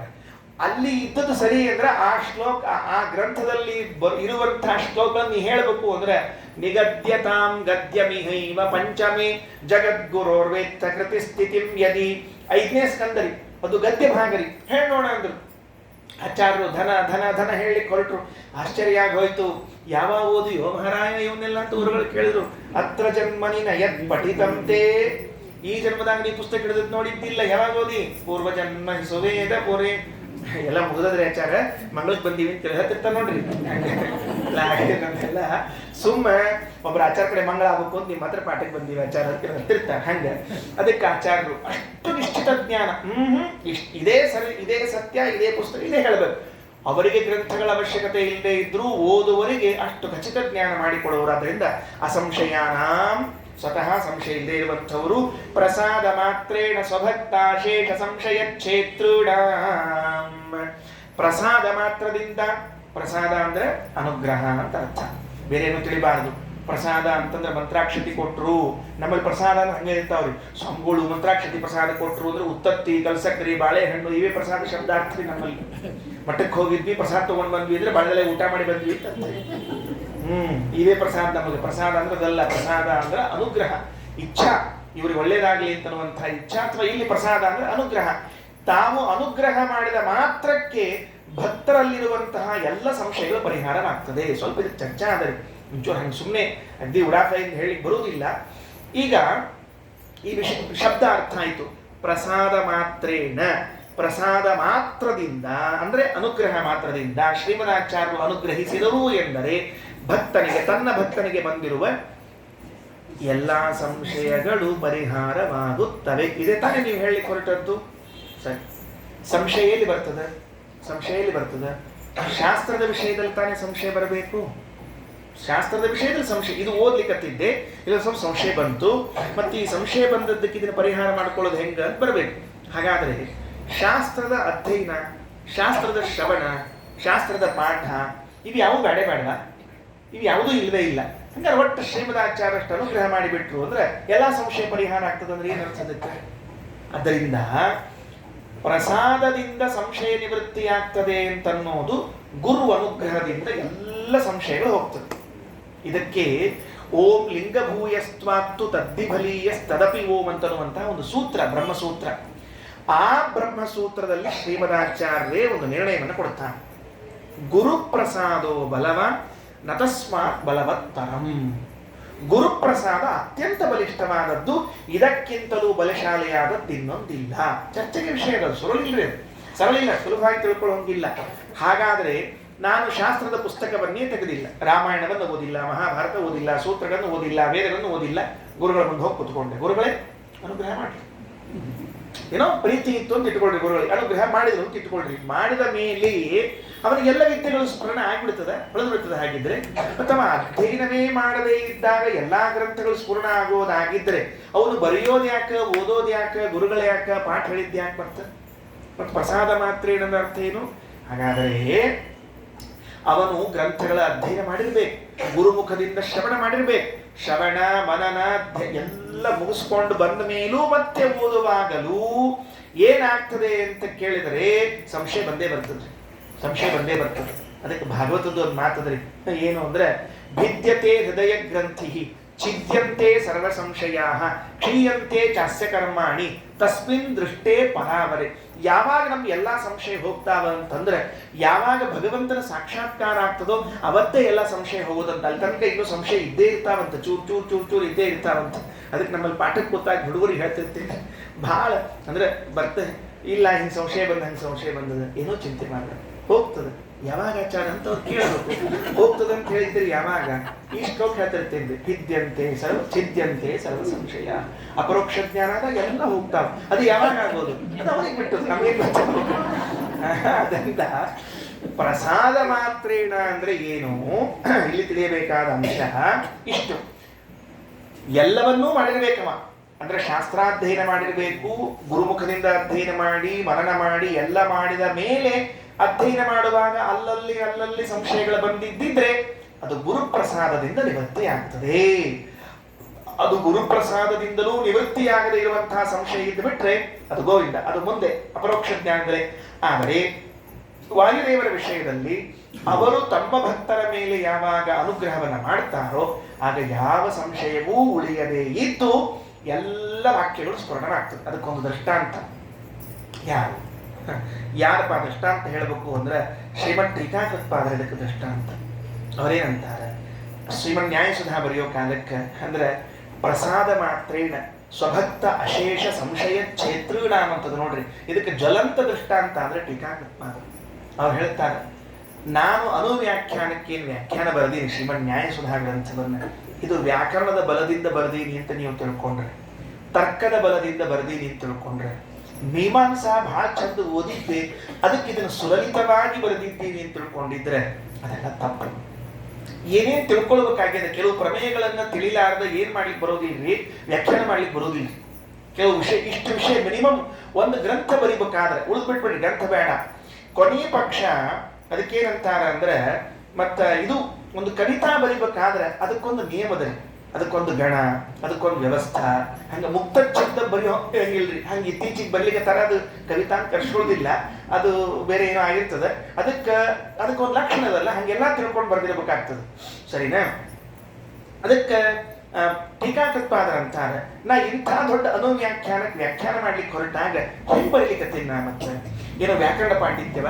ನ ಶಬ್ದಾರ್ಥೋ ಗಾಢ ನ ಚ ನಿಗಮ ಚರ್ಚಾ ಸುಚತುರಾಃ ನ ಚ ನ್ಯಾಯೇ ಪ್ರೌಢ ನ ಚ ವಿದಿತ ವೇದ್ಯಾ ಅಪಿ ವಯಂ ಪರಂ ಶ್ರೀಮತ್ ಪೂರ್ಣ ಪ್ರಮತಿ ಗುರು ಕಾರುಣ್ಯ ಸರಣಿಂ ಪ್ರಪನ್ನಾ ವಾನ್ಯಾಸ್ಮಃ ಕಿಮಪಿ ಚ ವದಂತೋಪಿ ಮಹತಾಂ. ಸ್ಪಷ್ಟ ದೃಷ್ಟಾಂತ. ಇದನ್ನೇ ರಾಯರ ಮನಸ್ಸಿನಲ್ಲಿ ಇಟ್ಟುಕೊಂಡು ಪ್ರಸಾದ ಮಾತ್ರೇಣ ಸ್ವಭಕ್ತಾಶೇಷ ಸಂಶಯ ಕ್ಷೇತ್ರೂಣ ಅಂತ ಬರೆದಿದ್ದಾರೆ. ಏನಂತಾರೆ? ನ ಶಬ್ದಾಬ್ಧೌ ಗಾಢ. ನಮಗೆ ವ್ಯಾಕರಣ ಶಾಸ್ತ್ರ ಬರುವುದಿಲ್ಲ ಅಂದ್ರೆ ಬರುವುದಿಲ್ಲ ಅಂತಲ್ಲ, ಟೀಕಾಕೃತ್ಪಾದರಿಗೆ ವ್ಯಾಕರಣ ಶಾಸ್ತ್ರ ಬರುವುದಿಲ್ಲ ಅಂತ ಅವ್ರು ಹೇಳ್ಯಾರ, ಹಂಗ ತಗೋಬಾರ್ದು. ಯಾಕಂದ್ರ ಮುಂದೆ ಅವ್ರು ವ್ಯಾಕರಣದ ಚರ್ಚಾ ಮಾಡ್ಯಾರ್ರಿ, ಅದನ್ನ ನೋಡಿದ್ರೆ ಗೊತ್ತಾಗ್ತದೆ ಅವ್ರಿಗೆ ಎಷ್ಟು ವ್ಯಾಕರಣ ಬರ್ತಿತ್ತು ಅಂತ ತಿಳಿದುಕೊಂಡು ಹೇಳಿ. ನ ಶಬ್ದಾಬ್ಧೌ ಗಾಢ ನ ಚ ನಿಗಮ ಚರ್ಚಾ ಸುಚತುರಾಃ. ವೇದಗಳ ಅರ್ಥ ಹೆಂಗೆ ಹೇಳಬೇಕು ಅಂತ ನಮಗೆ ಗೊತ್ತಿಲ್ಲ ಅಂತ ಕೈ ಎತ್ತಾರ.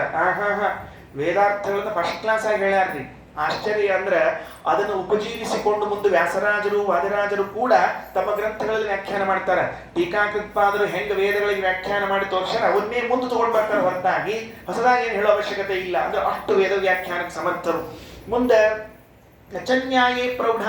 ಈ ತರ್ಕಶಾಸ್ತ್ರಕ್ಕೆ ನಮಗೇನು ಗೊತ್ತಿಲ್ಲ, ಹಿಂಗೆ ನಚ ವಿದಿತ ವೇದ್ಯ ಅಪಿ ವಯಂ, ತಿಳಿಯಬೇಕಾದ ತತ್ವಗಳನ್ನು ತಿಳಿದೀವಿ ಅಂತೇನಿಲ್ಲ ಅಂತ ಹೇಳಿದ್ರೆ ಮತ್ತೆ ಹಂಗಾರೆ ನೀವು ಸುಧಾ ಹೆಂಗ್ ಬರ್ರಿ ಕೇಳಿದ್ರೆ ಪರಂ ಶ್ರೀಮತ್ ಪೂರ್ಣ ಪ್ರಮತಿ ಗುರು ಕಾರುಣ್ಯ ಸರಣಿಂ.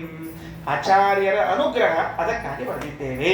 ಅದನ್ನೇ ರಾಯರು ಹೇಳ್ತಾರೆ, ಸ್ವಭಕ್ತಾಶೇಷ ಸಂಶಯ ಕ್ಷೇತ್ರೂಣಾಂ ಪ್ರಸಾದ ಮಾತ್ರೇಣ. ಎರಡು ಅಂಶ ಆಯಿತು. ತಥಾ ಸಮಗ್ರ ಗುರುಲಕ್ಷಣೋಪೇತಾನಾಂ ಅಸಂಶಯಾನಾಂ ಪ್ರಸಾದ ಮಾತ್ರೇಣ ಸ್ವಭಕ್ತಾಶೇಷ ಸಂಶಯ ಕ್ಷೇತ್ರೂಣಾಂ. ಇದಿಷ್ಟು ಒಂದು ಭಾಗ. ಇನ್ನು ಮುಂದೆ ಆಚಾರ್ಯರ ಜಪದ ವೈಭವ ಹೇಳ್ತಾರೆ.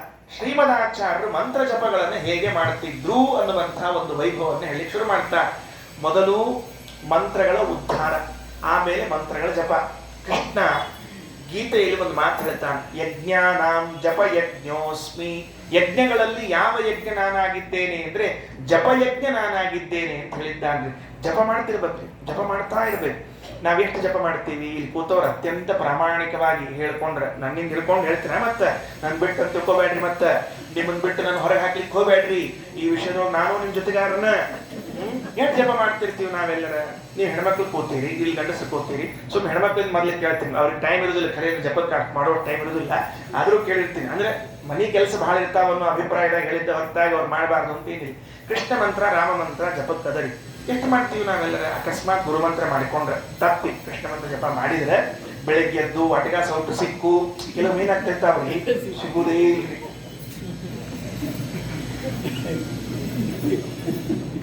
ಒಮ್ಮೆ ಹಿಂಗೆ ಆಗಿತ್ತು,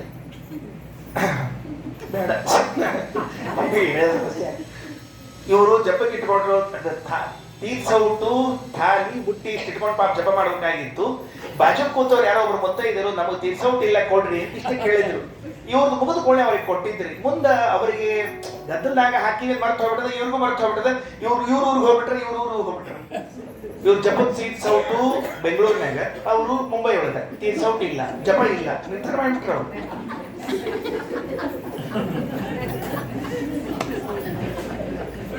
ಹೌದ್ರಿ, ದೇವರಿಗೆ ನನ್ನ ಕಡೆಯಿಂದ ಮಾಡಿಸ್ಕೋಬೇಕು ಅಂತಿದ್ರೆ ತೀರ್ಥ ಕೊಡ್ಬೇಕಾಗಿತ್ತು, ಕೊಟ್ಟಿಲ್ಲ. ಮಾಡಿಸ್ಕೋಬೇಕಂತಿಲ್ಲ, ಇಲ್ಲ ಅಷ್ಟೇ ಮುಗಿದ. ಅವರ ಆಚಾರ ಜಪ ಮಾಡಿದ್ವಿ, ಜಪ ಮಾಡಿ ತಾವು ಜಪ ಮಾಡಿದ್ರು, ತಮ್ಮ ಜಪ ಮಾಡಿ ತಮ್ಮ ಕಡೆ ಇಟ್ಕೊಂಡಿರ್ಬೇಕ್ರಿ. ಹೆಂಗೆ ಕೇಳಿದವ್ರಿಗೆಲ್ಲ ಕೊಡ್ಲಿಕ್ಕೆ ಬರೋದಿಲ್ಲ, ಕಡೆಯಿಂದ ಕೊಡಬಾರ್ದು. ಸುಮ್ಮನೆ ಸಂಪ್ರದಾಯ ಅದೆಲ್ಲ ಇರ್ಲಿ. ಏನೋ ಕೇಳ್ಯಾರ ಕೊಟ್ರು, ಆ ಜಪ ಮಾಡಿ ಆ ಆಚಾರ ತಗೊಂಡು ಹೋಗ್ಬಿಟ್ರು, ಈ ಆಚಾರ ಹಿಂಗೆ ಬಂದ್ಬಿಟ್ರು. ಮರದು ಸಂಕಲ್ಪ ಮಾಡಿಬಿಟ್ರು ಆಚಾರ, ನೀನಾಗಿಯೇ ಆ ಆಚಾರ ಕಡೆ ಜಪ ಮಾಡಿ ತಂದು ಕೊಡಿಸೋ ತನಕ ನಾ ಗಾಯತ್ರಿ ಜಪ ಸ್ಟಾರ್ಟ್ ಮಾಡಿ. ಗಾಯತ್ರಿ ಜಪ ಉಳಿದು ಬಿಟ್ಬಿಡು ನೋಡ್ರಿ. ಜಪ ಅನ್ನುವುದು ಒಂದು ಪ್ರತ್ಯೇಕ ವಿಷಯ. ಹೇಗೆ ಪಾರಾಯಣ, ಪ್ರದಕ್ಷಿಣೆ, ನಮಸ್ಕಾರಗಳು ಅಂತ ಪ್ರತ್ಯೇಕ ಸಾಧನೆಗಳು, ಜಪವೂ ಕೂಡ ಪ್ರತ್ಯೇಕ ಸಾಧನ. ನಾಮ ಜಪ ಮಾಡ್ರಿ, ಮಂತ್ರ ಜಪ ಮಾಡ್ರಿ, ಏನ್ ಜಪ ಮಾಡ್ಲಿಕ್ಕೆ ಸಾಧ್ಯ ಇದೆ ಜಪ ಮಾಡ್ರಿ. ನಿತ್ಯದಲ್ಲಿ ಇಷ್ಟು ಹೊತ್ತು ಜಪಕ್ಕೆ ಅಂತ ನಾವು ಮೀಸಲು ಇಡದೆ ಹೋದರೆ ನಮ್ಮ ಸಾಧನೆ ಅಪರಿಪೂರ್ಣ ಆಗ್ತದೆ, ಹೊರತಾಗಿ ಪೂರ್ಣ ಆಗುವುದಿಲ್ಲ. ನಿಮಗೆ ಆಶ್ಚರ್ಯ ಆಗ್ತದೆ, ಜಪ ಮಾಡುವಷ್ಟು ಕಾಲ ಇದೆಯಲ್ಲ, ಆ ಜಪ ಮಾಡಿ ಬಂದ ಮೇಲೆ ಆ ಜಪದ ಎನರ್ಜಿ ಕ್ರಿಯೇಟ್ ಆಗ್ತದಲ್ಲ, ಅದು ನೀವು ಬೇರೆ ಯಾವುದರಿಂದ ಬರೋದಿಲ್ಲ. ಬೇಕಾದ್ರೆ ಟ್ರೈ ಮಾಡಿ ನೋಡ್ರಿ ಒಂದ್ಸಲ. ಸುಮ್ಮ ಆಚಾರ ಹೇಳ್ಯಾರ, ಏಕಾದಶಿ ಪಾಪ ಗಂಟ್ಲ ಹರ್ಕೊಂಡು ಹೇಳ್ಯಾರ ಅಂಬೋದಕ್ಕೆ ಟ್ರೈ ಮಾಡಿ ನೋಡ್ರಿ, ಅವಾಗ ಅರ್ಥ ಆಗ್ತದೆ ಜಪದ ಮಹಿಮಾ ಏನು ಅಂತ ತಿಳ್ಕೊಂಡು ಹೇಳಿ. ಮಹಾಭಾರತದೊಳಗೆ ಅನುಶಾಸನ ಪರ್ವದೊಳಗೆ ಜಾಪಕ ಮಹಾತ್ಮ, ಅವನ ಋಷಿ, ಅವನ ಹೆಸರು. ಜಪದ ಮಹಾತ್ಮದ ಕಥೆಯನ್ನು ಹೇಳುವಂತಹದ್ದು ಅಂತ ಒಂದು ಕಥೆ ಬರ್ತದೆ. ಅದನ್ನ ಅನುಶಾಸನ ಪರ್ವದ ಬಹಳ ದೀರ್ಘದ. ಪೇಜಾವರ ಶ್ರೀಗಳವರು ಅದಂತ ಉಪನ್ಯಾಸ ಬಹಳ ಚಂದ ಹೇಳಿದ್ರಿ. ಪ್ರಾಯಶಃ ಅದೇ ಅದರ ಹಿಂದಿನ ಉಪನ್ಯಾಸನೋ, ಅವರು ದೇಹ ಇಡುವ ಕೊನೆಯ ಉಪನ್ಯಾಸನೋ, ಅದರ ಹಿಂದಿನ ಪ್ರವಚನವೋ ಏನೋ ಅದ. ಜಪ ಮಾಡಿದ್ರೆ ಏನಾಗ್ತದೆ ಅನ್ನೋದಕ್ಕೆ ಅಷ್ಟು ದೊಡ್ಡ ಕಥೆ ಅದು. ಆ ಜಪವನ್ನ ಮಾಡಿದ ಪುಣ್ಯವನ್ನ ನೀವು ಇನ್ನೊಬ್ಬರಿಗೆ ಟ್ರಾನ್ಸ್ಫರ್ ಮಾಡಬಹುದು. ಇಲ್ಲ ಇದರಿಂದ ನಿನಗೇನ್ ಬೇಕದನ್ನು ತಗೋ, ನೀನು ಒಳ್ಳೇದಾಗ್ಲಿ ಅಂತ ಕೊಟ್ಟು ಬಿಡಬಹುದಂತೆ. ಅಂಥ ಅದ್ಭುತವಾದ ಜಪದ ಮಹಿಮೆ ಇದೆ. ಕೃಷ್ಣ ಬಡ್ಕೊಂಡಾಗಿ ಯಜ್ಞಾನಂ ಜಪಯಜ್ಞೋಸ್ಮಿ ಮಾಡ್ರ ಒಂದು ತುಳಸಿ ಮಣಿ ಹಿಡ್ಕೊಂಡು ನಿಮಗೇನು ಗಂಟು ಹೋಗ್ಬೇಕಾಗ್ಯದ ಅಂತ ತಿಳ್ಕೊಂಡು, ಇದಕ್ಕೆ ನಾವು ಮಾಡಬೇಕು. ಮಾಡದೇ ಇದ್ರೆ ಅದು ಎಕ್ಸ್ಕ್ಯೂಸ್ ಅಲ್ರಿ, ಅದು ಮಾಡಲೇಬೇಕು. ಆಚಾರ್ಯರು ಮಾಡುವ ಜಪವನ್ನ ನೋಡಿಯಾದರೂ ಸ್ಫೂರ್ತಿ ಪಡೆದು ನಾವು ಜಪ ಮಾಡಿ ಹಿಡಿಬೇಕು. ಏನಂತ ರಾಯರು? ಪ್ರಣವಾದ್ಯಶೇಷ ವೈಷ್ಣವ ಮಂತ್ರೋದ್ಧಾರಕಾಣ ಸರ್ವದಾ ಸರ್ವ ವೈಷ್ಣವ ಮಂತ್ರ ಜಾಪಕಾನ ಸಂಸಿದ್ಧ ಸಪ್ತ ಕೋಟಿ ಮಹಾಮಂತ್ರಾಣ. ಸಾಕು, 3 ಅಂಶ ರೀ. ಅಂದ್ರೆ ಆಚಾರ್ಯರ ಜಪಕ್ಕೆ ಸಂಬಂಧಪಟ್ಟ 3 ಅಂಶಗಳು. ಜಪಕ್ಕೆ ಅಂದ್ರೆ ಅವ್ರು ಏನೇನು ಮಾಡಿದ್ದಾರೆ ಎಂಬುದಕ್ಕೆ ಏನದ? ಮೊದಲನೇ ಮಂತ್ರ ಇದು ಏನದು? ಪ್ರಣವಾದ್ಯಶೇಷ ವೈಷ್ಣವ ಮಂತ್ರೋದ್ಧಾರಕಾಣ. ಏನ್ ತಿಳಿತಾ? ಆಚಾರ್ಯರು ಮೊದಲು ಮಂತ್ರೋದ್ಧಾರವನ್ನ ಮಾಡಿದ್ದಾರೆ. ಏನ್ ಮಂತ್ರಗಳ ಉದ್ಧಾರ ಮಾಡುವುದು ಅಂದ್ರೆ, ಮಂತ್ರಗಳ ಉದ್ಧಾರ ಬರೀ ಮಾಡ್ತಿರ್ತಾರೆ ಇನ್ನೆಲ್ಲ. ಮಂತ್ರಗಳು ಅಂದ್ರೆ ಮಂತ್ರಗಳ ಉದ್ಧಾರವನ್ನ ಮಾಡಿದ್ದಾರೆ. ಅದಕ್ಕೆ ಆಚಾರ್ಯರ ಗ್ರಂಥದ ಹೆಸರು ತಂತ್ರಸಾರ ಸಂಗ್ರಹ. ನೆನಪಿಟ್ಕೊಳ್ರಿ, ಇದು ಶ್ರೀಮದಾಚಾರ್ಯರು ರಚನೆ ಮಾಡಿ ಕೊಟ್ಟಿರುವ ಅದ್ಭುತವಾದ ಗ್ರಂಥ ಇದು. ಇದಕ್ಕೆ ನಾರಾಯಣ ಪಂಡಿತಾಚಾರ್ಯರು ಸುಮಧ್ವ ವಿಜಯದ 15ನೇ ಸರ್ಗದಲ್ಲಿ ಹೇಳುವಾಗ, ಕಸ್ತಂತ್ರಸಾರಂ ಸಂಪ್ರಾಪ್ಯ ನ ಸ್ಯಾತ್ ಪರ್ಯಾಪ್ತ ವಂಚಿತಃ. ತಂತ್ರಸಾರವನ್ನ ಓದಿದವನು, ಅದನ್ನು ಸಿದ್ಧ ಮಾಡಿಕೊಂಡವನು, ಯಾರಿಗೆ ಏನ್ ಸಿಗೋದಿಲ್ಲ? ಕಲ್ಪಧ್ರುವಮಿಮೋತ್ತಮಂ, ಕಲ್ಪವೃಕ್ಷ ಅಂತ ಹೇಳಿದ್ದಾರೆ ನಾರಾಯಣ ಪಂಡಿತಾಚಾರ್ಯ. ತಂತ್ರಸಾರ ಸಂಗ್ರಹ ಅಂದ್ರೆ ಅದು ಕಲ್ಪವೃಕ್ಷ. ಒಂದು ಇನ್ಸಿಡೆಂಟ್ ಹೇಳಿರ್ತೀನಿ. ಒಬ್ಬರು ಸ್ವಾಮಿಗಳು ಅಂದ್ರೆ ಏನು? ಆ ಆಚಾರ್ಯ ನನಗೆ ಹೇಳಿರುವಂತಹ ಕಥೆ. ಯಾ ಆಚಾರ್ಯ ಬೇಡ ಅಲ್ಲ, ಎಲ್ಲರೂ ಮಾಡಿರ್ತಾರೆ. ನನಗೆ ಆ ವಿದ್ವಾಂಸರ ಪರಿಚಯ ಇದೆ, ಆ ವಿದ್ವಾಂಸರು ನಿಮ್ಗೆಲ್ಲರಿಗೂ ಪರಿಚಯ ಇದೆ, ಅದಕ್ಕೆ ಆ ಕಥೆ ನೆನಪಾಯಿತು ಅಂತ ಹೇಳ್ತಿದ್ದಿ. ಅವರು ಬಾಲ್ಯದಲ್ಲಿ ವಿದ್ಯಾಪೀಠದಲ್ಲಿ ಇದ್ದವರು. ವಿದ್ಯಾಪೀಠದಲ್ಲಿ ಇದ್ದಾಗ ಅವರು ಅಧ್ಯಯನ ಮಾಡೋ ಕ್ರಮ, ಅನುವಾದ, ಪರೀಕ್ಷಾ ಕೊಡೋ ಕ್ರಮಗಳನ್ನ ಒಬ್ಬರು ಸ್ವಾಮಿಗಳು ಗುರುತಿಸ್ತಾ ಇದ್ರಂತೆ. ಪ್ರಾತಸ್ಮರಣೀಯರಾದ ವಿದ್ಯಾಮಾನ್ಯ ತೀರ್ಥ ಶ್ರೀಪಾದಂಗಳವ್ರ ಕಥೆ ಇದು. ಅವ್ರು ಗುರುತಿಸ್ತಾ ಇದ್ರಂತೆ. ಗುರುತಿಸೋ ಕಾಲಕ್ಕೆ ನೋಡಿದ್ರು ಯಾಕೋ ಅಷ್ಟು ಸರಿ, ಅದು ಅನುವಾದ ಮಾಡಿದ್ರೆ, ಪಾಠ ಹೇಳಿದ್ರೆ ಪ್ರಭಾವ ಬೀರಬೇಕ್ರಿ, ವರ್ಚಸ್ವಿ ಆಗಬೇಕು. ಅವ್ರ ಅನುವಾದ ಅವ್ರದ್ದು ಅದೇನು ಅಂಥ ಪರಿ ಶೈಲಿ ಕಾಣಿಸ್ತಿಲ್ಲ. ಅದಕ್ಕೆ ಅವರು ಎಲ್ಲಾರ ಮುಂದೆ ಮಾಡ್ಕೊಂಡು ಬರೋ ಕಾಲಕ್ಕೆ ಸ್ವಾಮಿಗಳು ಮುಂದೆ ಅನುವಾದ ಮಾಡಿದ್ರಂತ. ಆ ಹುಡುಗನ ಕೂಡಿಸಿ ಸ್ವಾಮಿಗಳು ಹೇಳಿದ್ರಂತ, ನೋಡಪ್ಪ ನೀ ಚಲೋ ಮಾಡ್ಲಿಕ್ಕತ್ತಿ, ಒಮ್ಮಿನೊಮ್ಮೆ ಹಂಗೆ ಹುಡುಗ ಏನ ಹಿಂಗೆ ಸರಿ ಮಾಡಿಲ್ಲ ಅಂತ ಹಿಂಗೆ ಹೇಳ್ಬಿಟ್ರೆ ಮರುದಿವ್ಸ ಬಿಟ್ಟ ಬಿಡ್ತಾನೆ ಬೇಡ ಅಂತ ಹೇಳಿ. ಅದಕ್ಕೆ ಅವಂಗ ಉತ್ಸಾಹ ತುಂಬಿರಂತಿಲ್ಲ, ಎಲ್ಲ ಚಲೋ ಅದ, ಇನ್ನೂ ಪ್ರಭಾವಿಯಾಗಿ ನೀನು ಚಂದ ಮಾಡಬೇಕು ಅಂತ ಏನ್ ಮಾಡಬೇಕು?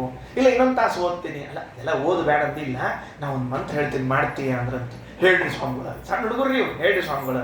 ನೀನು ಆಚಾರ್ಯರ ತಂತ್ರಸಾರ ಸಂಗ್ರಹವನ್ನ ನಿತ್ಯ ಪಾರಾಯಣ ಮಾಡೋದು ಇಟ್ಕೋ, ಸುಮ್ಮನೆ ಪಾರಾಯಣ ಮಾಡೋದು ಇಟ್ಕೋ, ನೀವು ಪಾರಾಯಣ ಮಾಡ್ತೀವಿ ಎಲ್ಲ ಚಲೋ ಆಗ್ತದೆ ಅಂತ ಹೇಳಿದ್ರಂತೆ. ಹ್ಞೂ, ಇದು ಹೇಳಿದವರು ಯಾರು? ಅವರೇ ಯಾರು ಮಾಡ್ಯಾರ ಆಚಾರ್ಯ ನನ್ನ ಮುಂದೆ ಹೇಳಿದ ಕಥೆ ಇದು. ಹ್ಞೂ ಮಾಡ್ಲಿಕ್ಕೆ ಶುರು ಮಾಡಿದ್ರು.